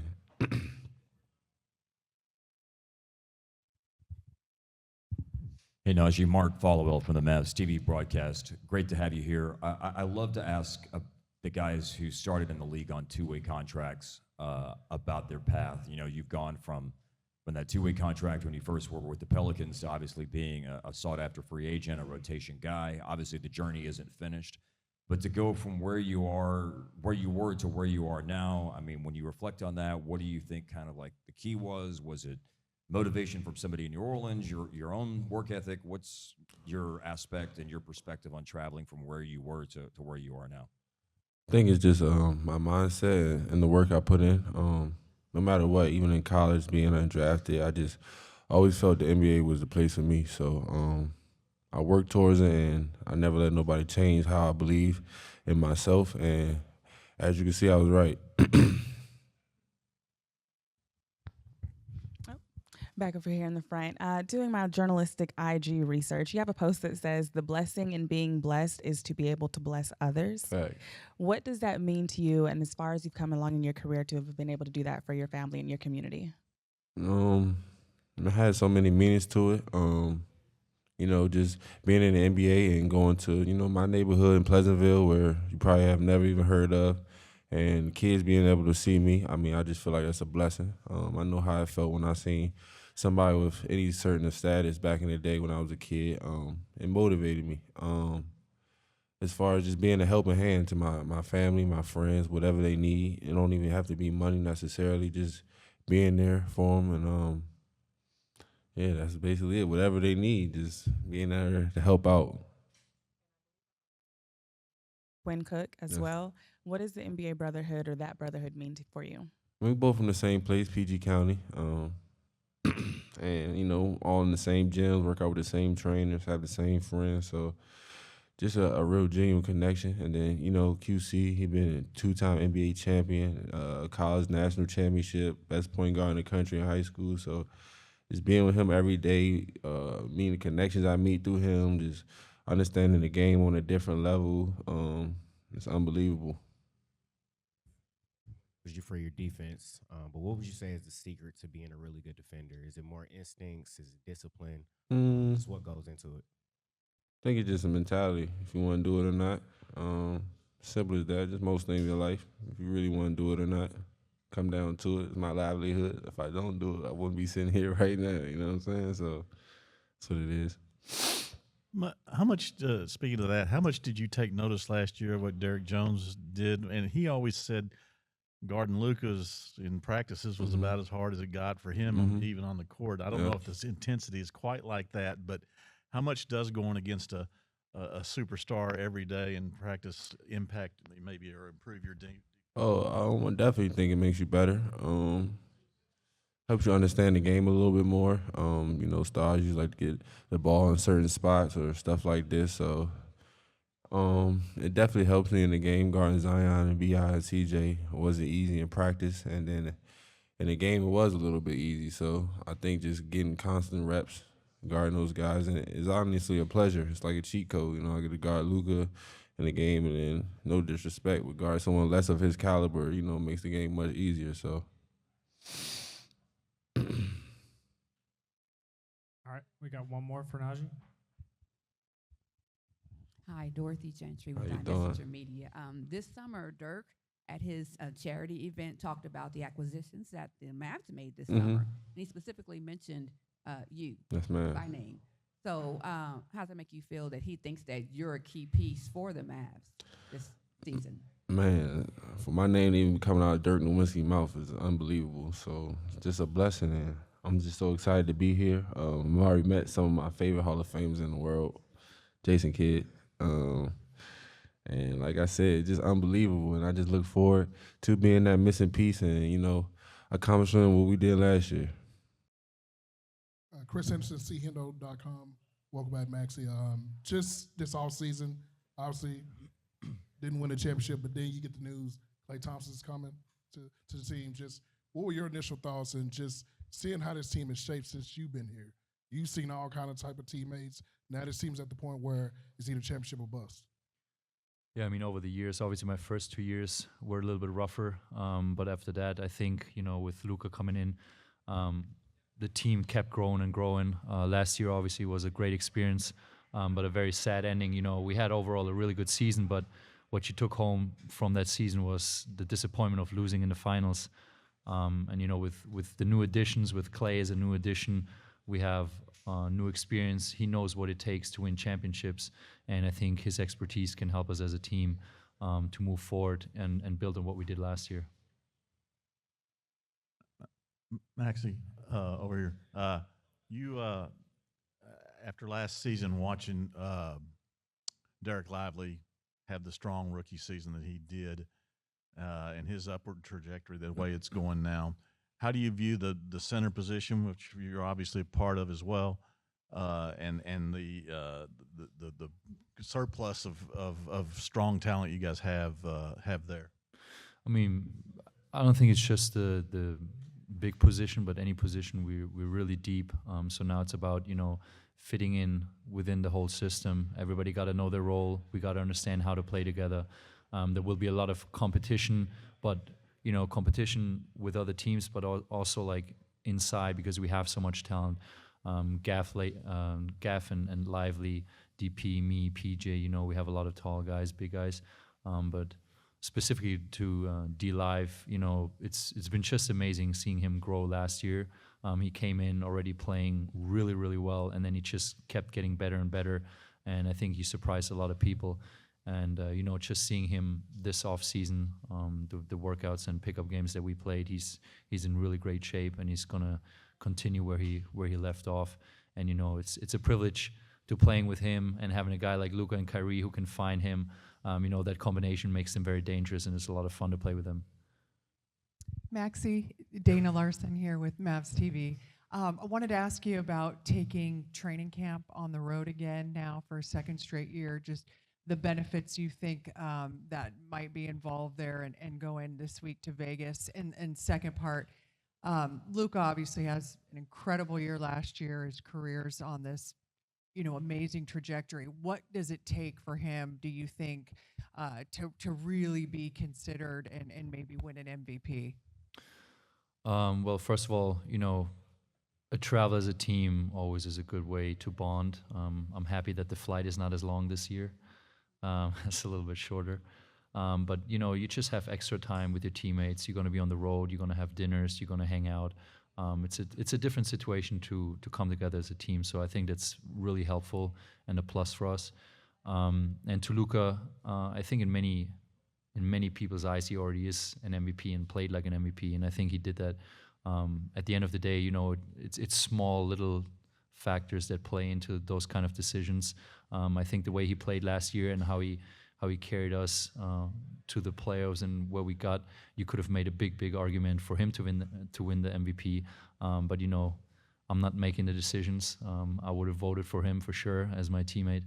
But I think it's like I said, it's small factors and everybody has a little bit of a different opinion. But the way he played, just going by basketball, I think he would have deserved it. Maxi, first of all, how's your foot? And secondly, what was your biggest off-season focus?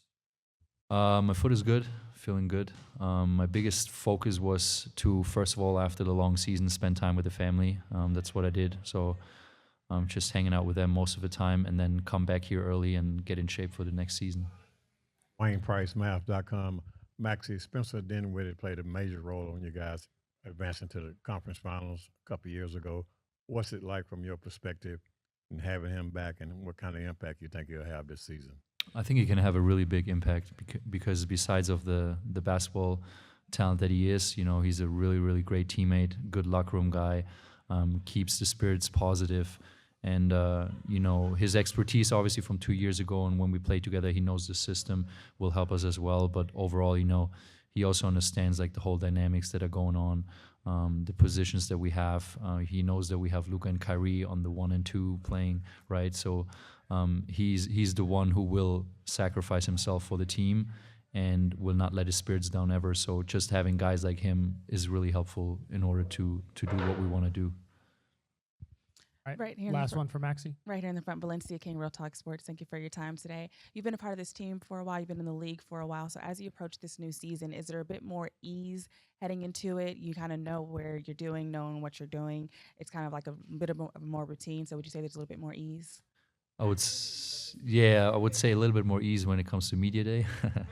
Overall, you know, I think that's why basketball is so fun. Like little changes can change a whole team dynamic. So we have new additions. We were very successful last year, but you know it takes a lot of work and focus for us to do the same thing again. And you know we got to include everybody. So there's always like a new challenge every season, and you can literally say it like that. I don't think it should be ease or easy, neither one of them. I think you just have to continue focusing and take everything serious, because of the success last year, you know, teams are looking at us and saying like, hey, we want to beat them today. So, you know, it takes a good mental approach for us to do the same thing again. So I think nothing is in this league ever ease or easy. Yeah. Thank you guys. Quentin, how you doing today? I'm doing great, doing great. PriceMath.com. This is your third team in 7 months and all that. How are you making the adjustment to a new team? Oh, it was great. You know, I feel like it's been nothing but love since I got here from everybody, from top to bottom in the organization. I've known most of the guys already for either before the NBA, but most of the guys now in the NBA. But like I said, it's been nothing but love. Like, it's really a family around here since the day I got here, so I got nothing but smiles every time I step in the facility, really.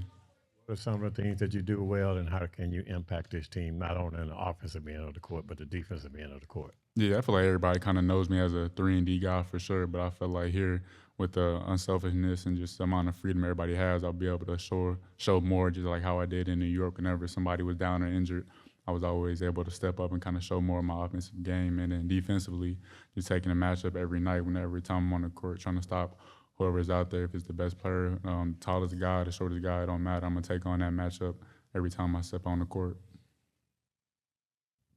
Quentin, and then you briefly touched on it with how you did with when there were injuries with the Knicks. What about the Mavericks offensively? How can they utilize you in ways that you weren't able to do with New York or Detroit briefly? Yeah, I feel like just watching Dallas in the playoffs, you could just tell like shooting was kind of one of the emphasis they were kind of big on. It's obviously and adding Klay, one of the best shooters of all time, and just with Kai, Luka, like the spacing is going to be just open to me to make plays off the dribble even now, because we just have so much space and just driving it, kicking it, reading the defense, throwing lobs to the bigs like Gaff and D Live. So just really be able to show just my whole arsenal, my whole game being here really. Valencia King with Real Talk Sports. Got a chance to talk to you during the summer at the camp for the Mavs, so appreciate your time. A fun non-basketball related question for you. Did you have a song of the summer? What was your energy this offseason? Song of the summer? I wish I had my phone on me. You got to know what's on the top of that playlist. Yeah, like what I was listening to recently. Or artists. Right. It's a new artist called Avenue. He's from I think he's from Toronto. Okay. And he kind of like more of an R&B, like Brent Fires vibe. So I've been on him heavy. So you gotta check him out. Okay. You gotta check him out. Okay, bet. Yeah. Yeah. And then For sure. lastly, we know it's more of a veteran team. So who would you trust on the aux this season with the music of your teammates? On the aux, I gotta go with my boy PJ. AJ putting his hand up. I ain't heard him on the aux just yet, but I know PJ got some good songs. I've known him for a while. Texas kids just like me, so I'm gonna go with PJ. All right, I'm gonna tell you, trust AJ to play some of the Gunna. I got you. Appreciate it.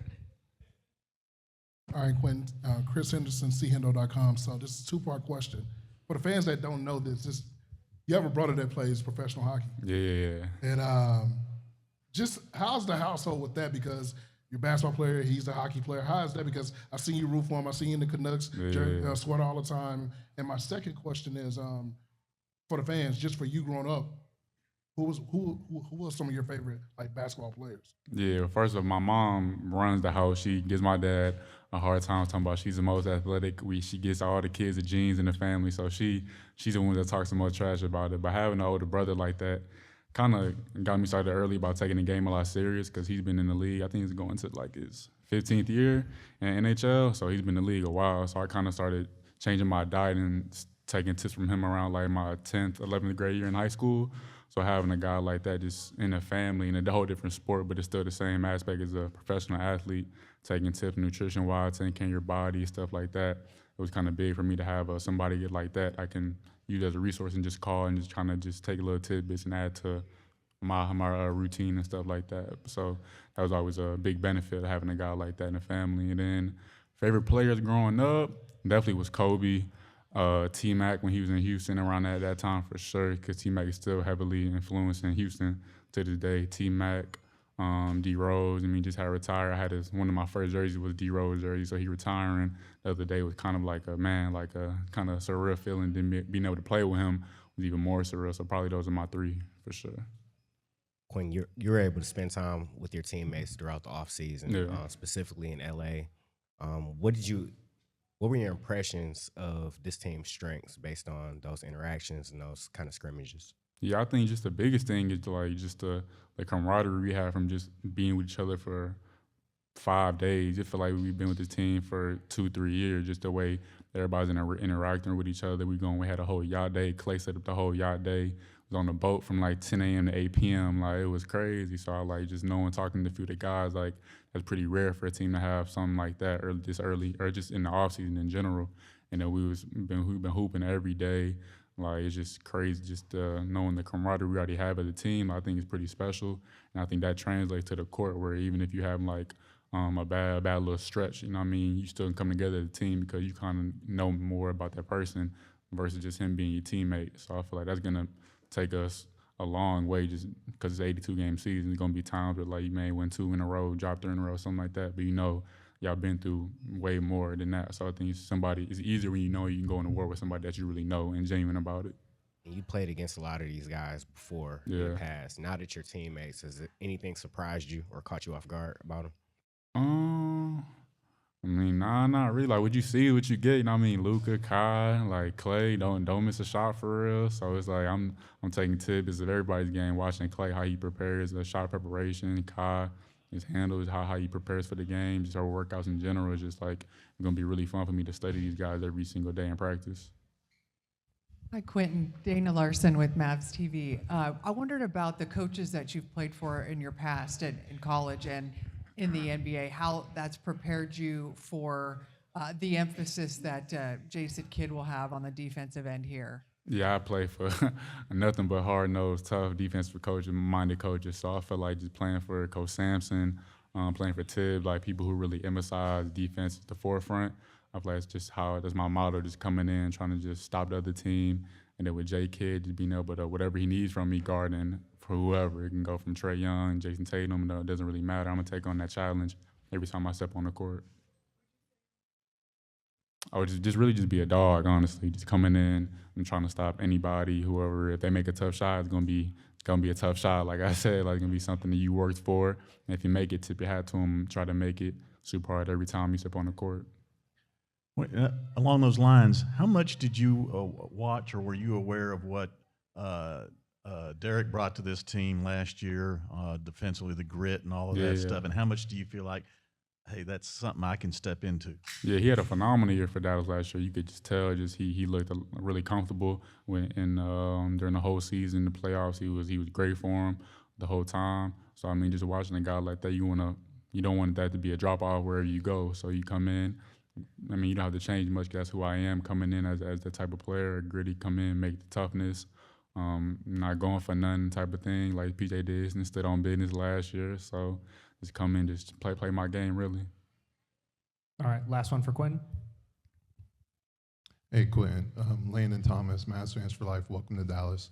Just looking back, what was the initial reaction to the trade going to Dallas, coming off the finals appearance? And then also, you just said it earlier, Texas kid. Yeah. How does it feel to play in the NBA in Texas instead of being the road team? You're now the home team. Yeah, well, when I first got the call, I was super excited knowing Dallas because I knew they had been trying to get me for a while now, like past couple of years. So just being able to come to a team that just came off a finals run, and probably was just right there knocking on the door of winning the championship. I was just super excited to just come to the team and bring what I know I can do every single night to the team and hopefully get that ring this upcoming season. And then, just like I said, being a Texas kid, like you're not too far from home, but you're not in home, which is, I think, pretty good. So my mom got to drive just like 3-4 hours to come holler at me. So I think that's pretty good. So, but yeah, just being, I'm gonna have a lot of family at the game, which is good to see familiar faces. They ain't gotta take a 3-hour flight to New York. It's cold up there. I'm used to Texas weather, being in Houston during the most of the off season. So it's gonna be pretty fun just having a lot of familiar faces at the game and stuff. Yeah, I don't want to be in that city, but y'all still gotta make your way to come see me. So it's perfect enough for me. Dwight, you're one of the longer tenured guys here now. Mark's not here. Does it feel any different from a day-to-day process, any of it, with him being gone? The way I see it, I've been here, like you said, for quite some time, and I think each season, we as an organization, as a team, and the guys that are carrying over to next season, we learn a lot, and we try to take those things and evolve each season. So it's kind of a tough question to answer because there's a lot of moving parts. Obviously, seeing Mark on a regular basis, that's a difference. But I think we're evolving in a lot of ways, trying to improve and find ways to win a championship. And that's in so many different facets of what we do and how we behave and how we've been moving on a day-to-day basis. So there's definitely a lot of change, and he's missed. He was great to see him on such a regular basis, but I think he's still there if we need him, and he's still, able to lend a hand in whatever way he wants to see us be successful still. So I don't know if that answers your question, but I think every season is a lot different from the season before. Dwight, I have a similar question, a little bit differently framed. Of course, you've been on this team a long time. You've seen this team chase big name star free agents and fail in the past. This was a team, a franchise that had its identity really built around Dirk and everything that he represented. And then over the last couple of years, Kyrie Irving arrives, and now Klay Thompson is here. So I guess I'm curious what your first reaction was finding out that Klay Thompson was going to be here, and whether it's just what it feels like to see this franchise, changing in those ways that these types of players are, buying in and ready to join and come to Dallas. I was excited for sure. I mean, one of the great shooters of our generation for sure, and one of the great shooters this game has ever seen. So you want to, naturally start going down the thought pattern of imagining what it will be like and seeing him in certain situations, especially with Luka's ability to find guys and Kai's ability to just create so much gravity. There'll be a lot of amazing opportunities for him to be extremely successful. So I guess my first reaction was being very excited. Dwight, another question kind of about the Klay addition. You've been here through Dirk's era and now Luka's era, and you know what it takes for this team to win. What about Klay Thompson's game is going to contribute to hopefully winning with you guys? He's an extremely good basketball player, first and foremost. And like I said, one of the great shooters this game has seen. But I think more importantly, he knows how to win. He knows how to play the game the right way. And he's able to be effective in a lot of different situations. I think Luka's going to makes it easy for everyone, first and foremost. So his ability to capitalize on those opportunities is going to be extremely exciting, and it's going to create a lethal weapon on the court that's going to just create even more space for guys to operate. But he's been there before, and I think having that experience at the level that he's had, which is rare in terms of, generationally, in terms of winning, it's something that we can all take from on an organizational level. But X's and O's, I think it speaks for itself, but I think there's a lot of intangibles he's going to bring to the organization that's going to really help us be successful. Dwight, your team thought they could win the championship last season. You had that confidence. And by adding Klay, Naji, Quentin, Spencer's back, what does this team have this year that they didn't have last year? Every season is different. You know what I mean? And it's a long road to figure out, how things are going to play out. But I think we're extremely confident with the group we have right now, and I think that confidence is going to continue to grow. Like I heard Kai said, we're very fortunate to have the group that we have day one, so we can kind of, get on the same page from the beginning and figure things out sooner than later and find that rhythm, because it does take time. There's going to be ups and downs, and we're going to have to figure this thing out together. But we're very excited with the group we have and looking forward to this season. Chris Henderson, CHendo.com. So obviously, long season last season, championship run. You immediately go to the Olympics. You got a chance to compete for your country. Can you talk about that experience and how was that for you? Yeah, it was an incredible experience. First and foremost, I think it's really an honor to represent your country at any level. But for me, that was a dream of mine to compete in the Olympics. That on that big stage, since I can remember, since I started playing for the national team. So over my tenure with the Canadian national team, there was a lot of missed opportunities, we'll call them, to live out that dream. So to be able to finally get there and in the way we did with the group that we had was extremely special. So yeah, it's definitely a bucket list thing for me in life, as well as sport. And I was very fortunate, very grateful to have had that experience. Right here in the front, Valencia King with Real Talk Sports. Thank you for your time this morning. Non-basketball question. What was the most enjoyable part of your summer, non-basketball related? Most enjoyable part of my summer, non-basketball. So we're breaking it down to like 10 days. Basically, right? No, I was very fortunate to have some of my close friends able to fly out to Paris to see some of the events and to watch me play, and that was a really cool moment because they were there when that dream started, like at the inception point of that, that future that I had created in my mind. So they saw what went into it. They saw the sacrifices that were made. They made sacrifices for me on my behalf, and they supported me through a lot of ups and downs, and they were there when we didn't make it, and they were there and understood just what it meant for me to reach that goal. So those few days that we had in Paris after we were done, so we can be non-basketball related, were a really cool time of reflection for me, having kind of accomplished a pretty big goal in my life, not just sport, but in terms of reaching a stage that was not promised at all from when I began. And looking back on some of the things that we had done together as a group of friends, we were very grateful. So it was a good few days of reflection. Now I'm going to dig into my journalistic bag and ask you to reflect a little bit more. If you could go back and talk to 5, 6, 7-year-old Dwight Powell and tell him that he accomplished it, what would you say? What would I say to him? To the younger you. To the younger you, because you said this is something that you have been wanting to do. It's a dream that's been fulfilled now. When you think about when you first pick up the basketball, right? It's just a dream, but now it's actually accomplished. What would you say to the younger you? Honest answer, I'm very fortunate for what I've accomplished. And I think, the power of belief and thought knows no bounds. So I would tell that 5-year-old version of me to dream bigger. I think the dream I had back then seemed impossible. And part of that reflection looking back was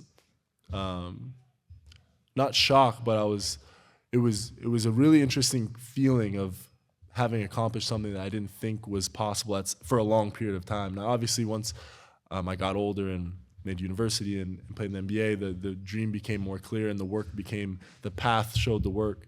The work showed where the path would lie. But to that, 5, 6, 7, 8, 9-year-old kid who was just another kid, I would say, hey, you can do whatever you want, so dream as big as you can.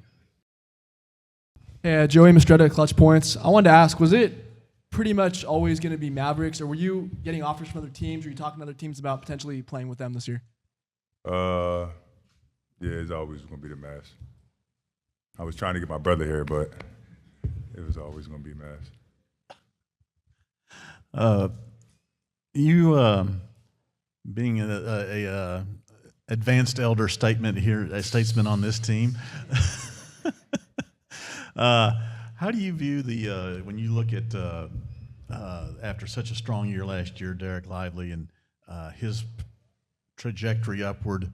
how his game has developed and will continue to develop, and how the whole center position breaks down with not just him but Gaff and yourself and the Dwight and so forth. Yeah, with Lively, man, the sky's is the limit, man. He's hungry in his rookie year. I mean, not a lot of people get to get to the mountaintop, basically, and see what it takes to get to the championship, be a part of the championship team. But man, I'm so excited for his future because he's going to be, the best center in the league. And they say 3 to 5, I say 2 to 3. And then yeah, I mean, we got two. I mean, our center position is crazy. We got two of the best in the league. They're going to push each other every day. I don't think there's going to be a day off between the two of them because the position is just is neck and neck. Yeah, and me, myself included, I'm just here when they need me. Hey, Markieff, Tim Cato with DLLS. What is it? Everybody talks about your influence in the locker room. Everybody, Jason Kidd talks about this. Players talk about it. People around the team. How would you describe what your role in that locker room actually is? What it looks like, on a day-to-day, weekly basis? I mean, I'm just here to help the younger guys to learn how to be a professional. That's first and foremost. A lot of stuff go on throughout the year, off the court that that people don't know about. And not only are we basketball players, some of us are fathers. Most of us, I mean, all of us take care of our entire family. So these problems, other guys really don't have nobody to talk to about. Obviously, I've been around. I'm an elder statesman. So I've been around and seen it all. Yeah, so I'm just here, for whatever, comes on their plate. On the court, yeah, I'm here to push them. I'm here to play too, but obviously I'm here to show them how to play and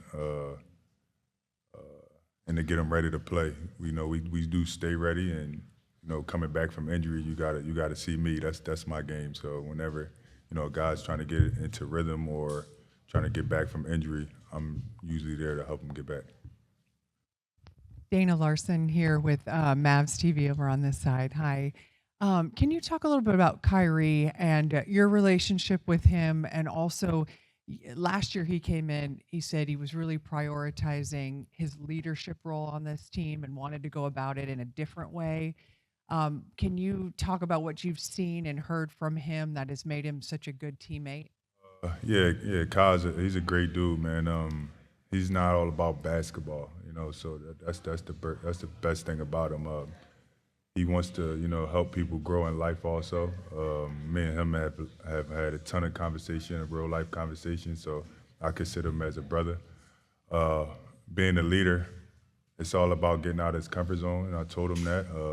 So, a lot of times, usually I'm the guy that brings it in, gives a speech. I would just tell him, like, today is your day, you take over, and he's been doing a lot of that. He speaks before the games.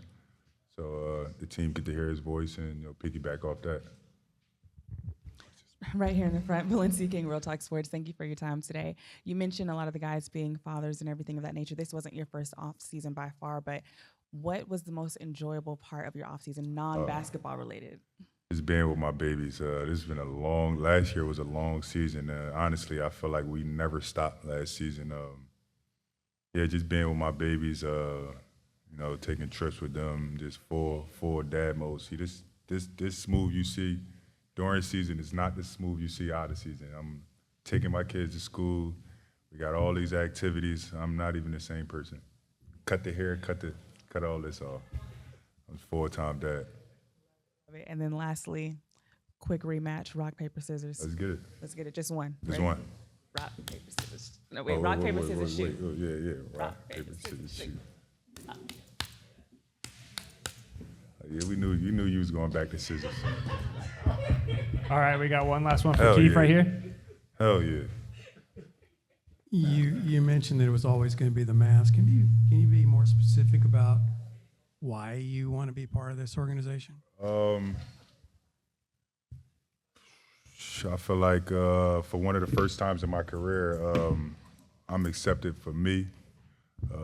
They want me to be me, and that's hard to come across in this game. I only got a couple more years left, and this is the best place for me, and I know that, but you got to play the game with the media too. So I also know that also. So yeah, it always was going to be here. We got a 3-year plan. I got 1 more year after this, and yeah, we'll see after that.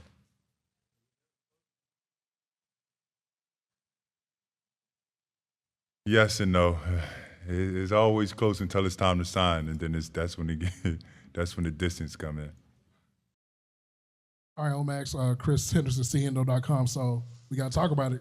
Number change 8. Knows you got the Kobe's on. I'm pretty sure. Is there some inspiration in that, or what was the inspiration behind going to number 8?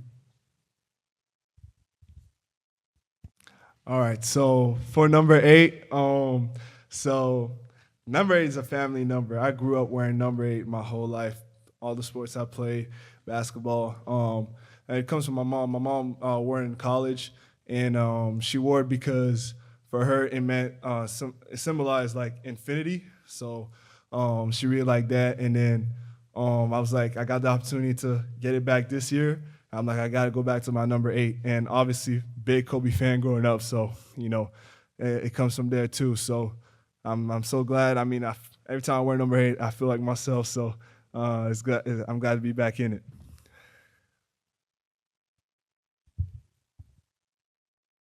Blake Elliott, 105.3 The Fan. Welcome back, Omax. You obviously had a busy summer.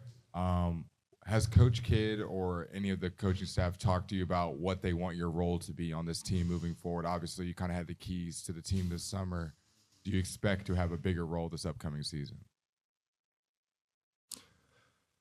Absolutely. I definitely feel like, I will have a bigger role this season. But for me, first and foremost, Coach Kidd and everybody's told me, it's defense. It's on the defensive side of the ball. How can I come in and be a disruptor on that end? And, for me, I've worked a lot on my game all summer, all the areas of my game. But I think for me, if I could do that and, show that, I can really complement Luka and Kai on the offensive end and those guys, and really just be a guy that can run, finish above the rim, and stretch the floor. But most importantly, guard. Watching a guy like D. Jones all year last year and learning from him and see how he carved out a role for himself in this team by guarding, and then everything else opens up after that. But for me, I guard, I do that, I rebound, I do all those little things to help this team win and impact winning. That's what's going to get me on the floor. And, I'm ready to do that for this team this year. Right here in the front, Valencia King, Real Talk Sports. Thank you for your time. Welcome back, welcome back, welcome back. If you could title this chapter as you approach this upcoming season, what would you title this? What would this moment mean or title be for you?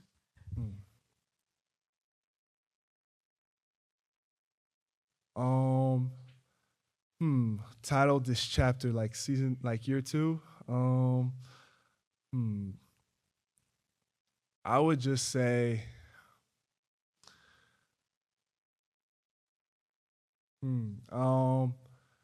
honestly, the first thing that comes into mind is just step up.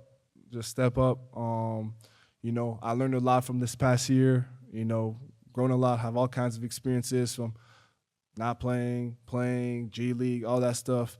And now all those experiences and all those, those areas of growth, now for me, it's an opportunity for me to just step up and take that next step and really, move forward as a, key piece on this team. And, I believe I'm ready for that, and I will do that. So, yeah.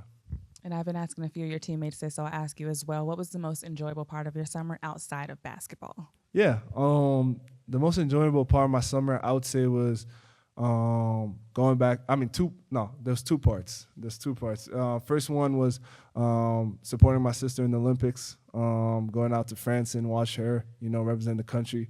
That was big for me. And the second part was being back home and hosting my camp in late August, just having, all those kids from the city and, inspiring them. There was over 100 kids there, so I had a great time. So those are 2 moments for my summer. What's up, Bo Max? What up? So speaking of your camp, you broke a 7'3" 13-year-old. What were your thoughts on him? Oh man, yeah, I know he's everywhere now. It was. I mean, when he first arrived to the camp, I mean, I was like, oh shoot, who is that? But I mean, he's very young. I'm glad that now people are able to see him and he's out there now. So now it's all about for him. How will he keep growing? How will he keep work on his game? But the potential is there for sure. And to have, another kid from the city to be out there and to be exposed here, that's what it's all about. Growing up, from Montreal, there was not many outlets to be seen in the U.S. and all those big camps or whatever. Like, you had to play for certain AU teams and whatever. It was very hard. But now I'm trying to break that. I'm trying to have more people see about the talent that's coming from Montreal and from the city. So he's just one example of that, and it's great to see that for him. We got one more for Max. Hey, Max, what does 1 year in the NBA do for you in terms of confidence and everything you learned from year number 1 going into year number 2? Man, it does a lot. It does a whole lot because going in, you don't know what to expect. People tell you this is how it is, this is what it is, but you don't know it till you experience it firsthand. So having 1 year under your belt and being around the NBA, being around this team for a full year, knowing your teammates for a full year, now going into year 2, you just have a different kind of like self-poise and just like, okay, I know what I need to do. I've worked on it a whole summer, and I know what it takes for me to play at this level. You might think you know going in, but you don't really know till you're in it. And I think everything that happened, like I said, in my first year is only preparing me for what I'm going to go through this season. And whatever comes forward, I'll be willing to do on the floor for this team, whatever it takes. So, yeah, I'm ready to go. Hey, AJ, back here.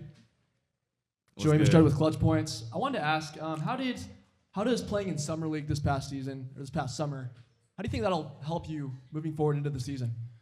Just more reps. I feel like just constantly repping our defensive schemes and offensive schemes, just getting that embedded in my brain, just so when the season does come, less mistakes happen because I'm already prepared and I'm already ready.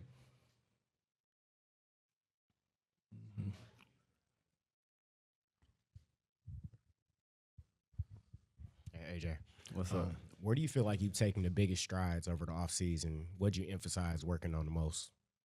I feel like this offseason I really focused on being in the weight room super hard and locking in on just like my core, my leg strength, so I can just throughout the season not get tired, not get fatigued because I worked on it and worked on my body throughout the whole summer. And I feel like this year, every year I work on my shot, but this year I really focused on the mechanics, holding my follow through, being confident in every shot, and then practicing like it's a game, using every rep to like maximize what I see in the game and work on it. So when the game does come, it's gonna be easier for me. How difficult is it to kind of simulate that during the off season, especially when it's not like live game reps? It's difficult, but that's why we have such a great staff. They all help out. They're all locked in. We have guys passing, guys rebounding, guys guarding my shot. So everyone is in the process of just locking in with me and making sure that I get my reps and focus on the things I need to focus on. Right here in the front, Valencia King, Real Talk Sports. First things first. You ready? Let's get it. Rock, All paper, right. scissors. Ready? Wait, is it shoot or is On it shoe. Okay. On shoe. Ready? Yeah. Rock, paper, scissors. Let's go. Hey, Dereck beat me too. Okay, back to the questions. What was the most enjoyable part of your summer non-basketball related? The most enjoyable thing I'll say was going to Jamaica. Was on the beach, seen some starfish, seen some sharks, seen some dolphins, seen everything, honestly. And it was just a great time just to have a break after the season, just relax and just kick up my feet. Mm-hmm. When I ask PJ the same thing, when you went to the braider, when you went to the barber, did you tell them to have you ready for media day? Did you tell them Crispy. Come on, Extra crispy. come on. See, I knew it. Tell I had them to. They did a great job. Looking good? Thank you. I appreciate it. What's up, AJ? Chris Henderson from CNO.com. So I remember last year I talked to you. You wanted to be a sponge just being around Kyrie and Luka. Now you're bringing along Klay. And the short time that you probably interacted with him, how's it been? And just how exciting for you as a young guy being able to have those two, but now had a guy that's been an all-star, potential Hall of Famer, and et cetera. Oh, it's super exciting. You know, I feel like everyone's watched, you know, the champions, NBA champions from how long ago back. But just having one of the greatest shooters of all time on your team is always a great thing to see. Just watch him shoot, watch how he shoots, and then just see how focused he is on every shot. It just it makes you really see that details matter, and that's what I wanted to focus on my shot this year, working on the mechanics and focus on the mechanics each time.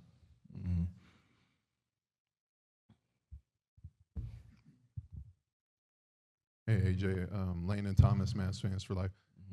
Jason Kidd talked about the competition with this roster, how deep the roster is. You know, with this being a big training camp for you, how do you find the balance of being aggressive, trying to make that imprint on the coaching staff, but also just playing your game, your strengths and what you know?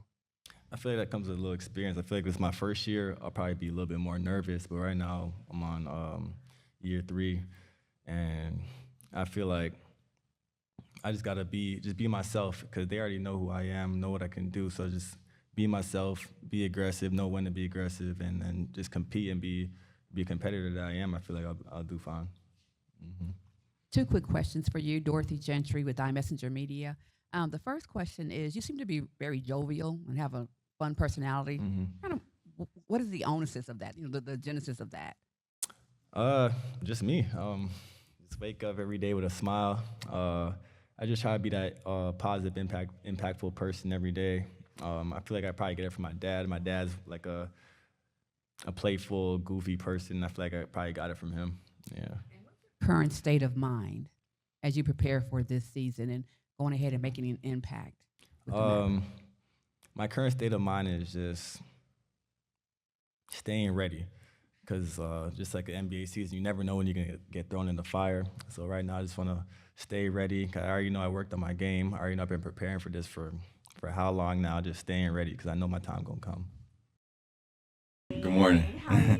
I'm good. How you doing? I'm doing well. Now, you know, normally we do it a little bit unorthodox with the Real Talk Sports, but, you know, we'll keep it cute. Since we're jumping out with the first one, just talk to me about what was the most enjoying part of your summer, non-basketball related? The most what part? The most enjoying part of your summer, non-basketball related. I'd probably say it was my first time out the country. I'm not counting Toronto and Mexico right here, but I went to Turks and Caicos, so that was pretty fire. I went with my agent, so it was a good little vibe and a good time to get away. We didn't go away for too long, you know, it was there for just a weekend, and it was right back to work, but it was kind of good. My first little vacation, if you want to call it, but it was definitely needed. And then my next one, again, Real Talk Sports, we keep it a little bit fun, but if you could title this chapter of your life, what would you title it? I'll always say it's a learning experience. So no matter what it is, trying to be a sponge in whatever situation I'm in, learning from older guys, younger guys, doesn't really matter. Just like I just said, being a sponge and then taking what that is and then kind of putting my own little formula and cherry on top to that and just kind of form what I am. So, yeah, thank you. Dwayne Price, Mavs.com. Brandon, what is it that you guys have to do to pick up where you left off last season, but get those last 3 wins? I'll say just, like you said, just pick up where we left off, keeping that defensive intensity up. I think that when we made that trade in February, we acquired PJ and Gaff, I think everybody kind of saw that notch kind of got turned. And it started with defense. On the defensive side, you know, Coach Kidd's always telling us to harp on the ball, and people on the backside going to have your back like D-Live and Gaff. So for us, just as guards, just to be most intense and bring as much pressure as we can to other guards, and we know our defensive rotation will be all right. Where do you see Klay Thompson fitting in with this team, and what can he add not only on the offensive end but the defensive end? Yeah, I mean, he has a lot to prove himself in terms of being written off and wherever the media was saying for him last year. So just coming into this year, I mean, we already seen it in pickups that we played. You know what I mean? The guy can slide his feet. The guy can, obviously, we know he can shoot. So He brings a lot to our team. He's going to create a lot of open shots for a lot of guys just because of his attention and his name itself. So it's going to be fun to see.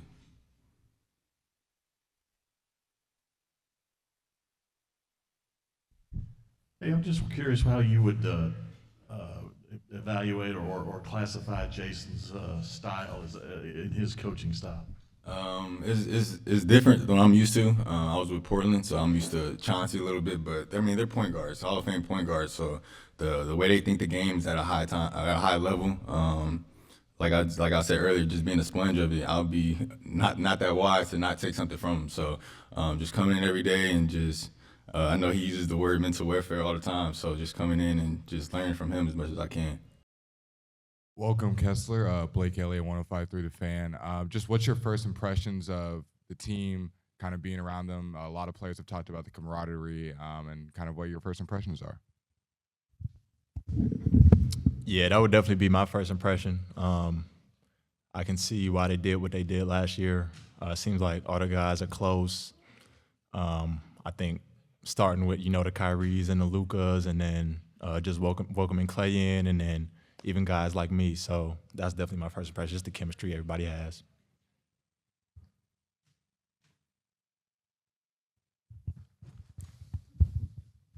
Welcome, Kessler, back here.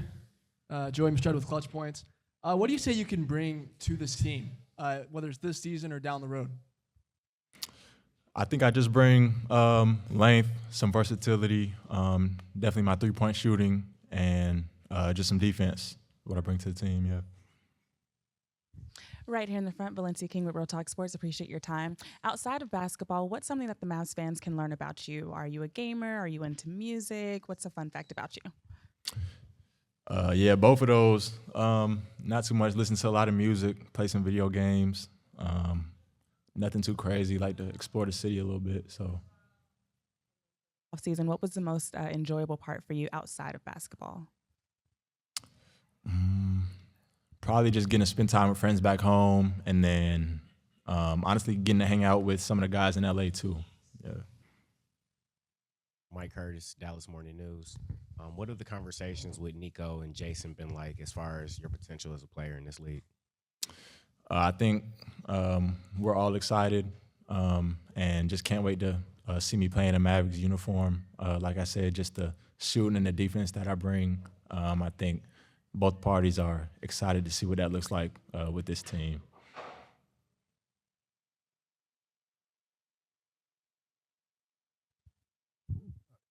Chris Henderson, chendo.com. So you talked about your interest off the court and different things, but if I was a fan, I want to know, just for you growing up, who are some of your favorite basketball players, and who is a guy, if I had to do a blueprint of how your game is, a guy that I could compare you to? So some of my favorite players growing up, just being from Southern California, Kobe. Also like Carmelo Anthony a lot growing up. As far as comparing myself, honestly, I'd say any 3-and-D wing in the league.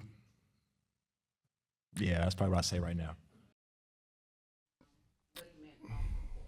Yeah, I think when you talk about, first the news of Dikembe passing is sad, and our prayers and thoughts go out to his family. But when you talk about a great human being on and off the floor, the things that he did for his country, the hospital, he's going to be dearly missed. When you talk about an angel, unfortunately, it was taken a little bit too soon, from us. But what he was on the court, when you talk about Defensive Player of the Year, protecting the rim, playing the game the right way, that was Dikembe. And I got to play with him in Jersey. And he's an incredible teammate, one of the best teammates I've had, and so he'll be dearly missed.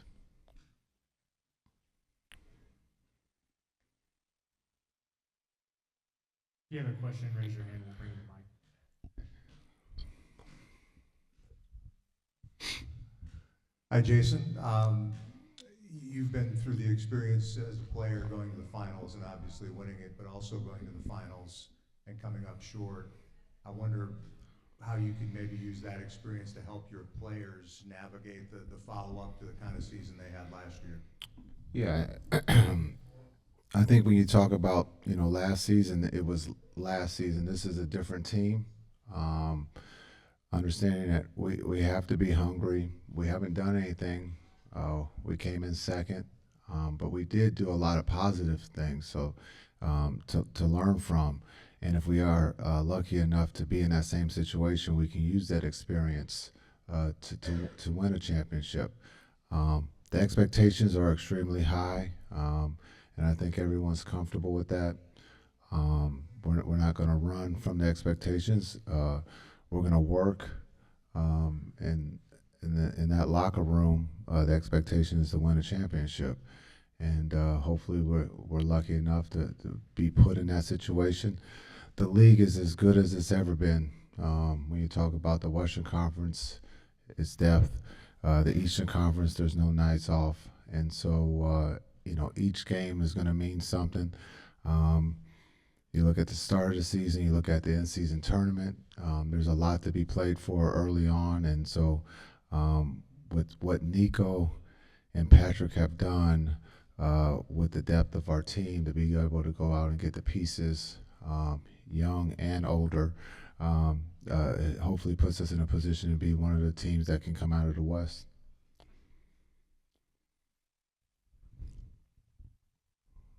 On paper, it appears that you have 3 starting guards. I was wondering if you could explain, how it's going to work, X and O wise. Yeah, on paper we got a lot of starting guards, starting centers. We got a lot of starters, and so I think when you look at training camp and you just talking to the guys before I came out, we're gonna instigate competition in training camp. We're gonna instigate competition in practice to make each other better, to make the game easier. And so we'll see how that pans out, who starts. We know that we can go out on a limb and say there's 2 guys or 3 guys that are going to start. But I think when you talk about the season, as I just talked with the guys too about, injuries, being able to be ready to start, or to, if you feel like you're on the 3rd team, there could be an injury. Now you're going to be a backup, and the backup becomes a starter. But we're not afraid to start the 3rd string either. And so just being prepared, and those guys understand that. They've worked extremely hard this summer, and we do have a lot of guys who want to play. And we're going to try to figure out on this journey to get everybody the proper minutes. But everything we're doing is to win a championship, and so we all have to sacrifice. We're gonna sometimes, put our individual goals to look at the team goal first, and if we can do that, that puts us in a good seat. Hey, Jason, a couple questions for you. One, in terms of the center spot, your thoughts on, Gafford or Lively, is that a competition as you go into camp in terms of that starting job? And then also on Klay, obviously this is one of the all-time great shooters. Easy to see what he can do for you guys there. What can you guys do for him to make the adjustment, the transition easier on him? Yeah, great questions, Tim. If I forget one, you got to remind me, because thank you. The first one is there's, as I talked about, competition. David talked about the guard situation, the center. It's competition. When you talk about Gaff and D-Live, 48 minutes of rim protection, both offensively can catch the lob. If you ask Gaff and D-Live, they both can shoot threes. And so you look at the talent Now you also have DP at center, and then also Maxi, and so there's a lot of ways we can go with the center position. But I think with the competition at center is great, and it's a healthy competition because they both support each other. It's kind of like the relay race. The baton, one's on the floor, the other one's cheering, and then when D Live comes out, he gives the baton to Gaff, and he takes it from there, and they just flip flop. And so that worked well for us last year. And there was a point where we started Gaff, and things went well. And there's a point in the season where we started D Live. So I think we can look at both of them. We're going to have the opportunity to start, and at some point in this season. Not just because of injury, but we'll see how one is playing and if we can help the other. So, so to answer your question, it's open, but also we're gonna probably start D Live with the first group and see how that goes.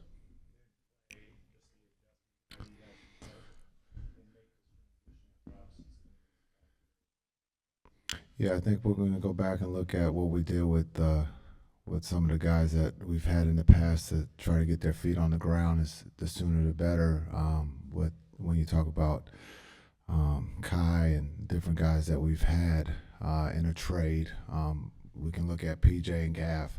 How do we help them get their feet on the ground on the run? And so, from past experiences, being with the team for a long time, it takes a little time because there are different names, different people, but what Klay here, just watching him of late, he's ready to go, and we're very lucky to have him on our side. And so, but I think he can answer that question. I think he feels at home, and he's excited about this new chapter in his career.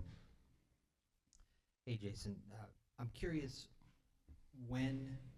After the finals, when it was that you took a look at what happened to do a deeper dive, sort of dissect the series, what you found, like how close you feel you actually were beyond how the series played out, and then how much closer does Klay Thompson get you to where you want to be? Yeah, I think the deep dive, just understanding Boston's a good team. They're the champ. They beat us in that series. They were the better team in that series.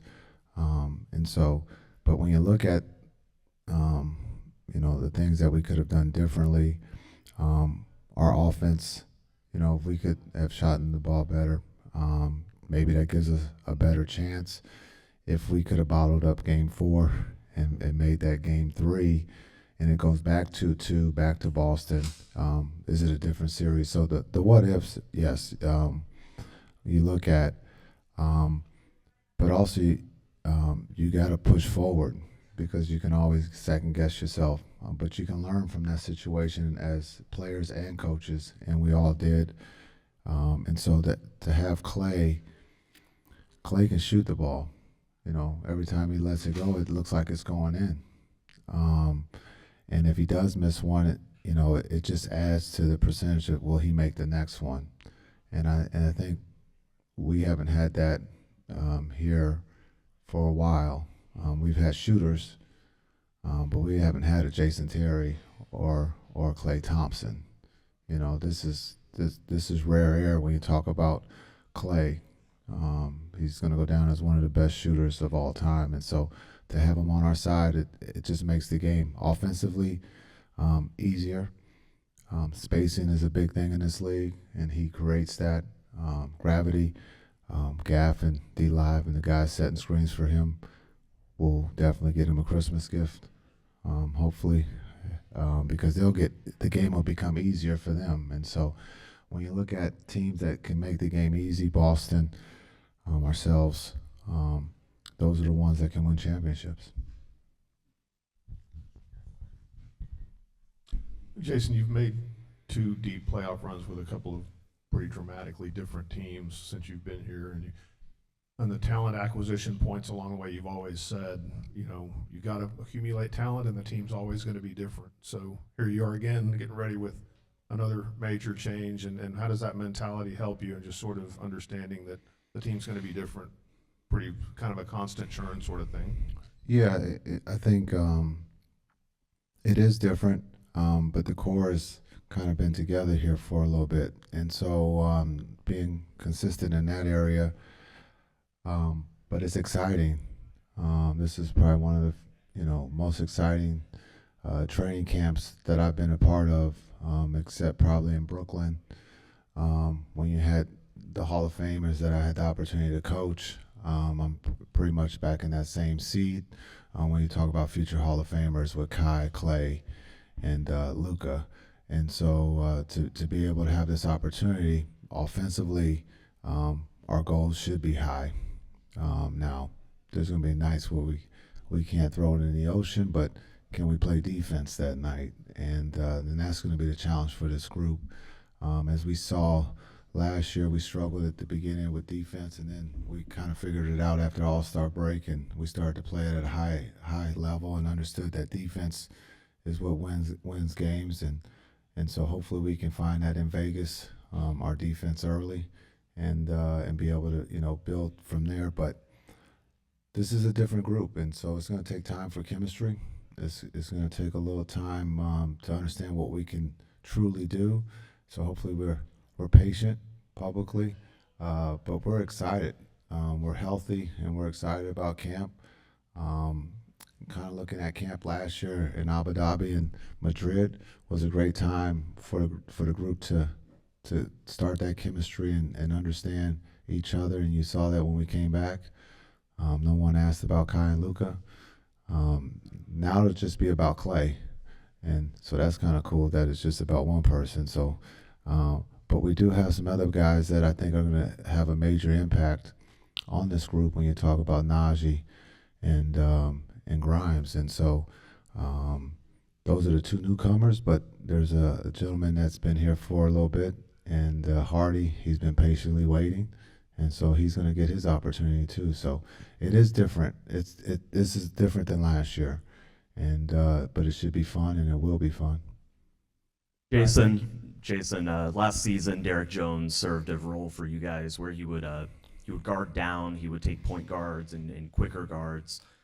Who on this roster do you see being able to pick up, that defensive responsibility? And if the starting lineup ends up being Luka, Kyrie, Klay, and PJ, how do you, who are you looking to fill that position and to be able to guard players like that when you come across them? Luka. Why not? Well, that's a good start. It's going to be a committee. I think this league is about matchups and being able to get the matchups right. There's going to be times where Luka's going to have to guard someone, and that's just part of being the best in the world. And I don't think he's going to run from that. And so, but Kai and Klay, there's going to be a committee of guys that we're going to have to guard. But the beauty about our defense is that we're here to help each other. And you've seen that here over the last couple of years. As much as we talk about the individual, we're built on team defense. And so there's going to be nights where Luka's going to have to guard maybe someone a little bit quicker. And he'll tell you there's not too many guys that are as fast as him. So, but it'll be a great challenge for our group, and we look forward to that. But I know everybody thinks I was joking, but there is some seriousness that Luka's going to have to guard somebody. Let's start with the offseason. Your first offseason with baby Gabriella. How was it getting away from the game a little bit, and how much fun was it spending time with the family? Yeah, it was great. After the national team, I took some rest. Just spend time with my family, with my little one. So it was very fun. What's the best thing about spending that time with the little one? I mean, just being around, just being there, just watching her grow. They grow up so fast, so just watching her, that's it. Yeah, remember those words, Luka, because they do grow up fast. Yeah. Believe you me. Let's talk basketball now.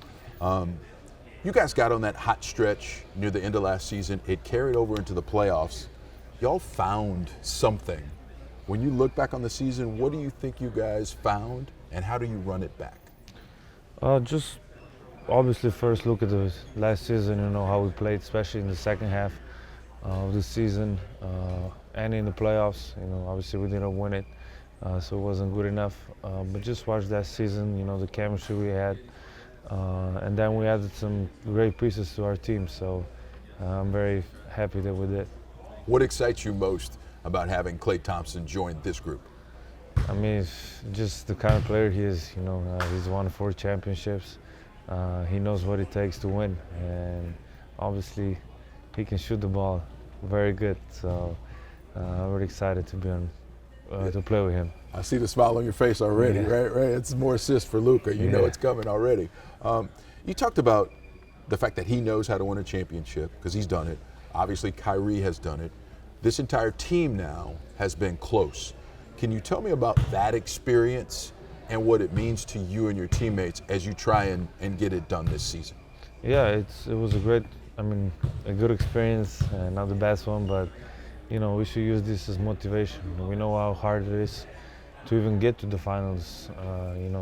It's a lot of games, and it's very hard to get there. So you shouldn't take it for granted, and just try to win it.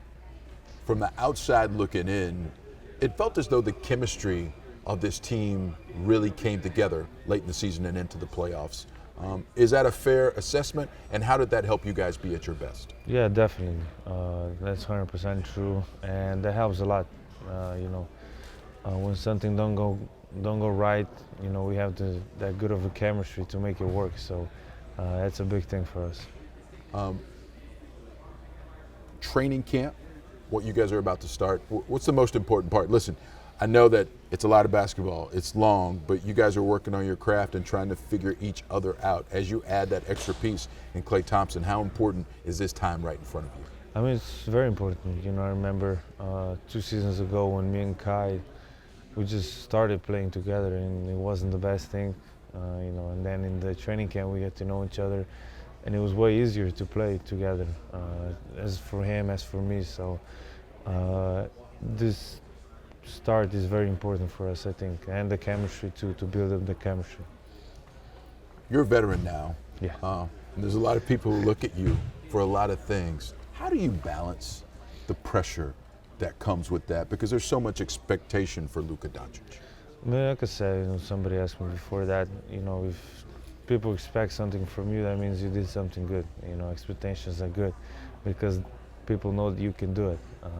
But, there's pressure, is different kind of pressure. I've been dealing, if you're talking basketball pressure, I've been dealing with this since my Madrid days, so kind of used to it, and I like a challenge.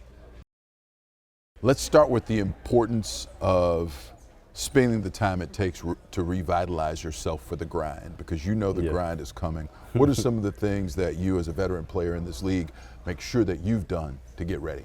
Oh man, I'll tell you, it was such an adjustment period for me after ending the season like mid-June.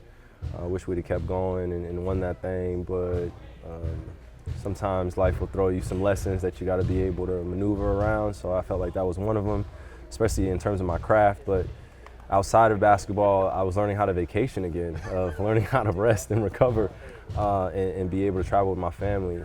I spent so much time being committed to the game and being committed to being the greatest version of myself.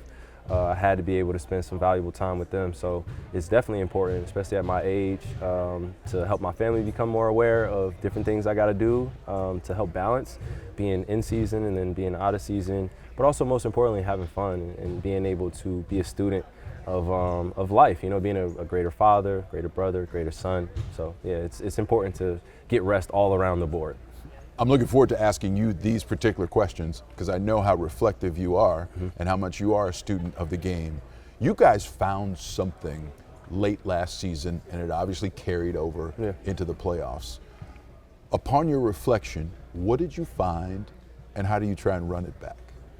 Well, reflecting on the season was probably the most difficult task because I felt like we had a great year. We just didn't accomplish our ultimate goal, which is to win a championship. So you're trying to celebrate. I'm trying to celebrate all the small wins. I'm trying to text as many of my teammates, as much as the staff, but also give them their space to be able to decompress, disconnect, and then be able to do their own reflecting. So I think we had some time to get to know one another later on in the season after the trade deadline.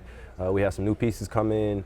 We had some new lineups. We had a new kind of change in framework on how we're going to position ourselves on the offensive end and defensively.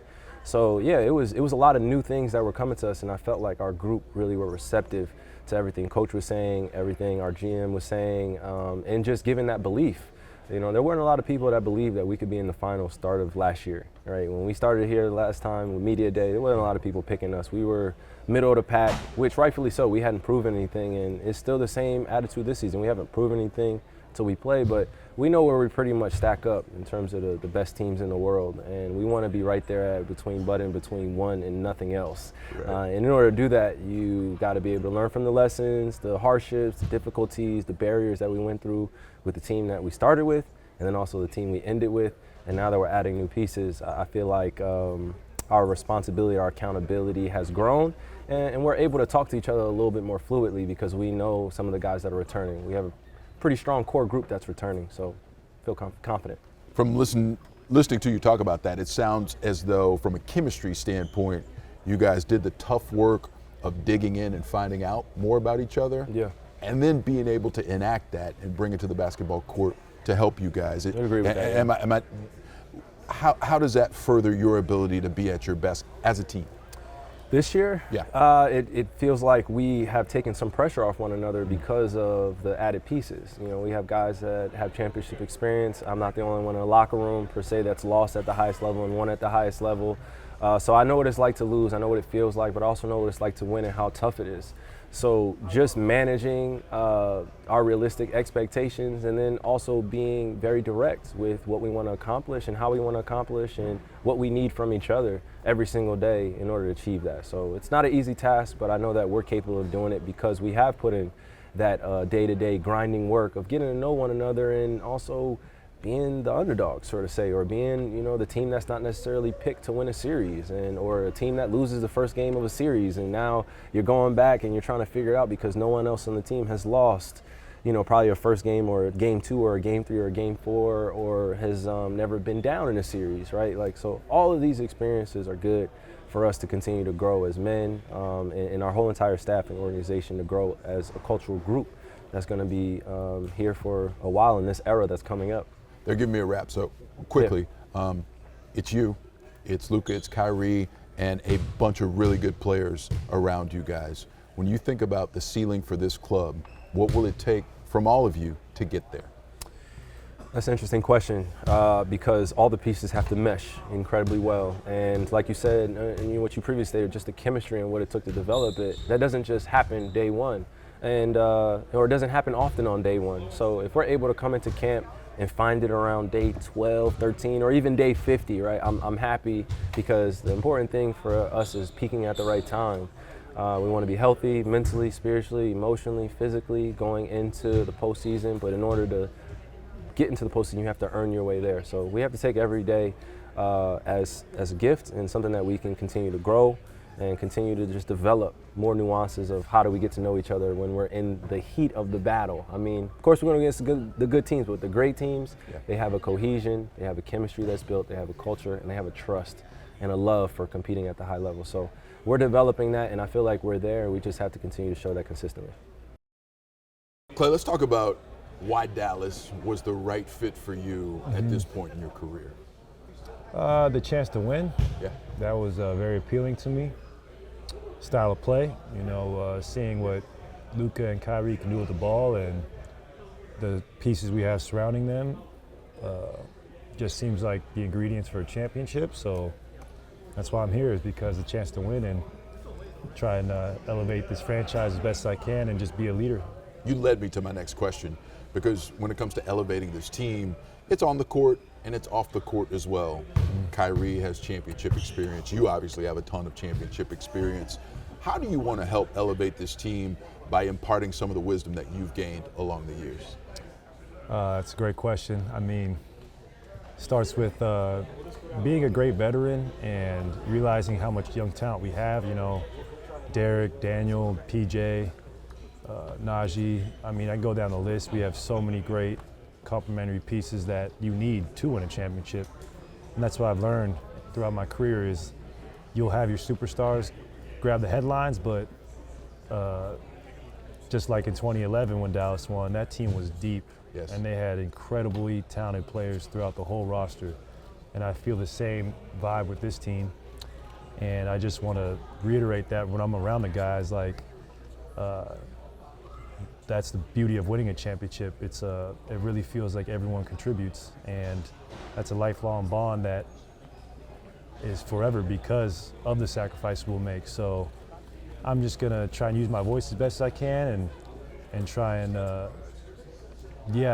share the knowledge I've gained. That's the best part of being a sportsman is that you get to pass down what you learn to the next generation. I have this ongoing argument with one of my friends who's a sports writer. Yeah. He tells me that chemistry is not important when Whoa. it comes to team sports. I tell him he's an idiot. Yeah. When you talk about just how important chemistry is, Yeah. and I'm sure having the championship pedigree that you do, you can see what it looks like Yeah. when a team's got it right. Yeah. And I suspect that's part of what you saw in this team as well. Well, your friend, I don't know what his argumenting points are, but I disagree with that. I think chemistry is everything. And you can go back to the dynasty of the Bill Russell-led Celtics. Like, Yes. the way you hear them talk about their teammates and how much love they have for each other, that only comes through winning and the sacrifice you make individually to win. So I think chemistry is just right up there with talent and teamwork. Like, that's what makes the journey so much fun, is doing it with guys you truly want to see succeed and get the most out of their ability. So I think we're building such a great chemistry here, and I saw that with the finals run this team made last year, and I really wanted to be a part of that. Your career arc is really interesting, right? Championships, going through the injuries, coming back and doing what you've done. How do you see yourself, the kind of veteran that you are and that you want to be, and what you will bring to this team? Ooh, I want to be someone who will lead by example. Because I love to be in the gym. I love getting the extra work in, like shooting the basketball, working on my moves has like been my joy since I was a child. And I think that anyone who wants to get the most out of their ability has to have that mentality as far as the passion to work and not being fearful to fail. Because when you do get to the end of the journey, you're gonna fail in sports. Like, no one wins every season. That's impossible. Bill Russell made it look easy though. 11 rings, that's ridiculous. But so you're gonna have to learn from those failures. And then what kind of veteran I want to be? I want to be someone who can be relied upon, consistent, knock down open shots, knock down shots contested. I mean, just do what I've done for the last 10 years, you know, and it might not be at the same level was peak all-star, but still though, post-injury, coming back, being a second leading scorer on a championship team and leading the league in threes, I still know I have so much left in the tank where I can really help this team and add a new dimension to this team. New surroundings, fresh start, all those things that come with a transition to a new club. When you think about what was most important in you choosing this club, was it the new start? Did you feel that pull that, hey, listen, I have been here, I have done that for a long time in this one place, and I need this new start? Yeah, I felt my time in Golden State was some of the best times of my life, and I'll cherish those for the rest of my life. And what we did there will leave a lasting legacy forever. But I also saw the other side where I'm a big sports historian, so I've seen Tom Brady or Shaquille O'Neal, even Scottie Pippen. When I was growing up in Portland and Scottie Pippen joined the Blazers, that added so much great momentum to our franchise. Like, we never have, at the time, getting a free agent like that in Portland was unheard of. So I saw a similarity in that aspect as far as coming here. Like, I can possibly win a championship, multiple, who knows, don't want to put a cap on it, but can really do something special. And that adds a whole new chapter of the story that's already been written, and that's why I'm here, is because I want to experience that with that greatness again, and we're right on the cusp of it. I can feel it. Last thing, and I appreciate your appreciation for role players, but you know what the outside narrative's going to be. It's going to be Luka, Kai, and Klay, and what you guys can do. What do you think the ceiling is for that big three, if you will? Well, our goal is to win a championship, and I don't play this game for anything else. You know, I've experienced it. Kyrie's experienced it. I mean, Luka's experienced it in the Euro League, in the Euro Cup, and he's right there. I mean, to be as young as he is, to lead a team in the NBA Finals, it's very similar to what Dirk had to go through. I mean, Dirk was knocking on the door for so long, and then he just had that insane, one of the greatest individual runs in NBA history in 2011. And I see Luka having something similar like that in the future, and I want to help him get there, obviously, but I think we can really win the whole thing if we, you know, if everyone buys in, which we will, and take it week by week, because you know how it's 100 games to do that. So I know what it takes, but it's exciting. It gives me butterflies just to think about. Let's start with this, PJ. When you try to get ready for a new season, and you know that there's going to be this grind ahead of you, what are some of the things that you have to make sure that you've done to prepare yourself for the grind ahead? For me, just to get in the best shape possible, make sure I'm healthy mentally, physically, and emotionally, having a good support system, and just being able to come in and get working. You guys, I suspect, have this kind of carrot in front of you because you got so close last year. How did that affect your preparation, and how do you view the opportunity to try and go for that again? It's exciting. I mean, it woke me up each and every morning, just ready to get to the gym, ready to get 1% better each and every day. So obviously that's our end goal, and we can't wait to get there. I'm sure you had time to reflect on what you went through. Are there moments, and I'm curious about this, when you think about the moments, is it more positive or is it more negative when you look back knowing that you didn't get to your ultimate goal? I think for me, it's positive. I can't look at it as a negative because a lot of people didn't think we would be there. And for us, it's just a learning experience. We felt like we had games that we felt like we could have won and we didn't. So we just got to learn from it. And obviously, this is our time to get back there. Yeah, NBA history suggests you got to kind of go through that to make it to a championship. What are some of the things that you learned from the experience that you think you can take into this season? Just the detail of everything. I think the finals was great for us to learn about ourselves, how much we can play together, about what we need to do each and every night to get to where we want to be, obviously, and that's the top of the mountain. In that late season run, when you guys got hot and then obviously into the postseason, I suspect that you found something. When you reflected back on the season, what do you think you found, and how do you run it back? I think the biggest thing for us was our chemistry. Everybody was as one on the court, and we wanted each other to be happy, and we want each other to play their best game each and every night. So we didn't care about who scored or who made the assist or who blocked the shot, as long as we did it as a team. So as long as we come out like that game one, I feel like the sky's the limit for us. When you think about what the organization said to you guys as a team when they acquire a guy like Klay Thompson, I think it's significant. How do you view what the organization was saying to you guys as a whole, bringing a guy like that? We want to get back to where we were. I mean, that's the whole goal, and that's where we want to be, obviously. So adding a guy like Klay and Naji and even Quentin, I think is great for our team, and we're going to be really good this year. When you think about the experience he brings, and when you couple that with what Kyrie has already brought as a relatively young player, what do you look to gain from those guys? What kind of nuggets are you trying to pull from guys like that? All of them. Just trying to pick their brains. They've been through everything in the league. They've seen a bunch of different great players. So just to pick their brains a little bit on how they prepare, how they do everything, how they eat, how they look at the game, and how they get their alone time and reset too. So I think it's valuable having guys like that, especially growing up seeing them achieve those things that they did achieve. So for me, I'm just happy as I can be. You mentioned the phrase that I wanted to talk to you about, growing up, because you are growing up in terms of being an NBA professional, in terms of being an NBA star, in terms of trying to be a champion. How different do you feel having gone through what you went through here last year? A lot different, a lot more confident, a lot more comfortable. and just ready to go. I mean, when I first got here, I was kind of jittery, not really knowing what to expect, and now I just feel like it's family and I feel at home. Do you go back and look at some of those playoff performances? Because, I mean, there were a few that you had that you really put your stamp on this team. Do you go back and look at those to try and pull from that how good you can be and will be? Yeah, definitely.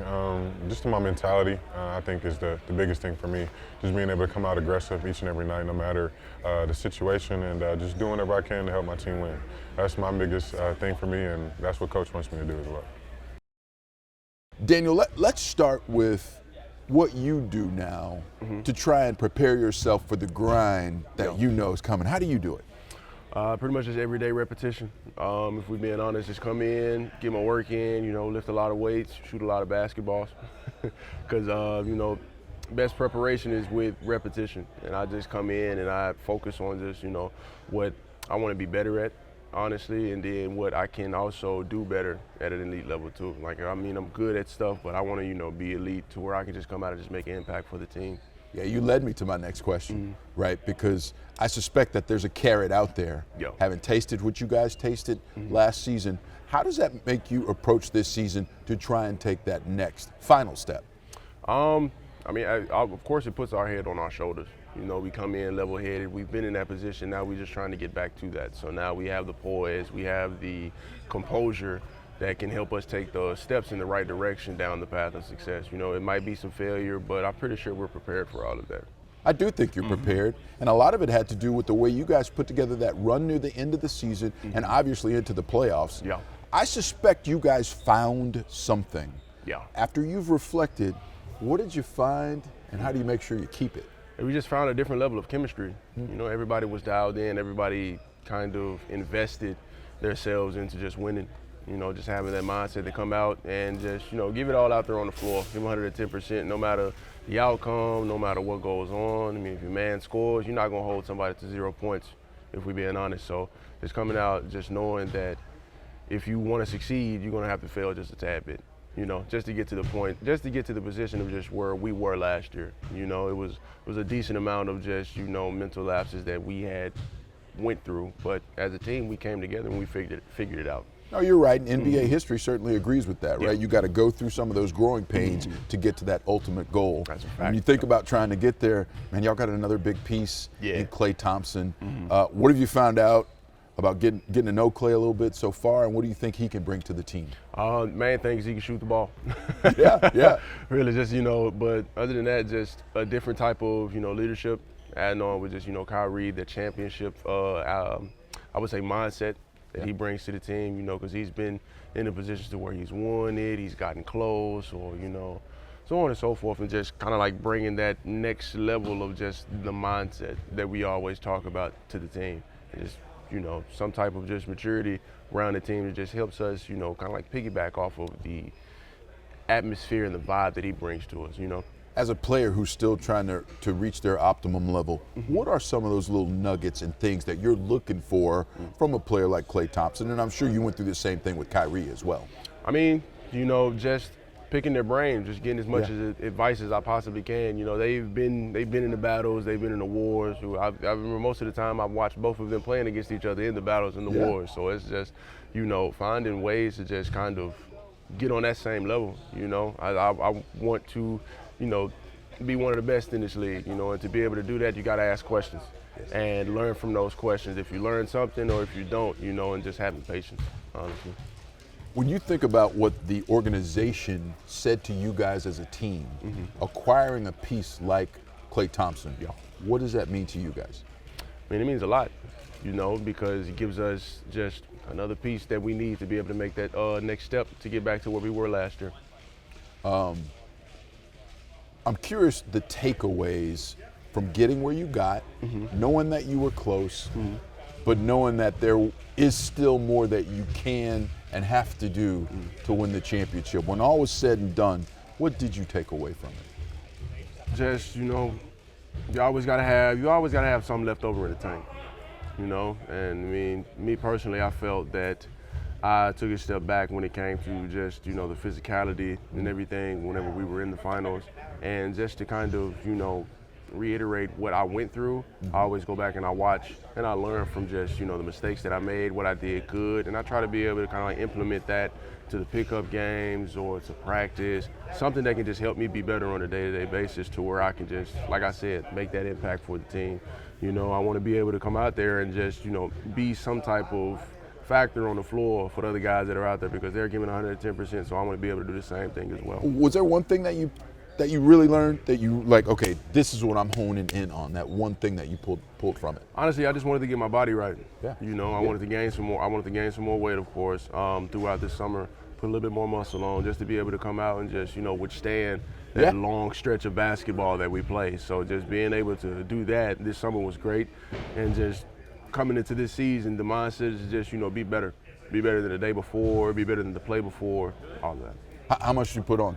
Do you know? I think last season I played close to 245. I think I'm 265 now. Oh, okay. Yeah. Okay. Listen, that's significant, right? Yeah, me and my guy Sean Hamlin, we were in LA. Yeah. Working out pretty much every day, lifting a lot of heavy stuff, throwing a lot of heavy stuff down.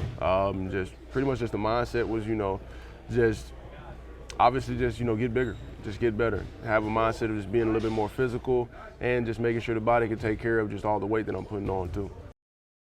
Let's start with when you found out that the Mavericks wanted you and y'all came to a deal. What was your reaction and what did you think about joining the Dallas Mavericks? Honestly, it was like a dream because I remember watching the finals and just thinking about if I was out there, the things I could do, contribute to, and just the full circle to be able to play for the Mavs again and get that same opportunity kind of with the same team is like I said, it's a dream.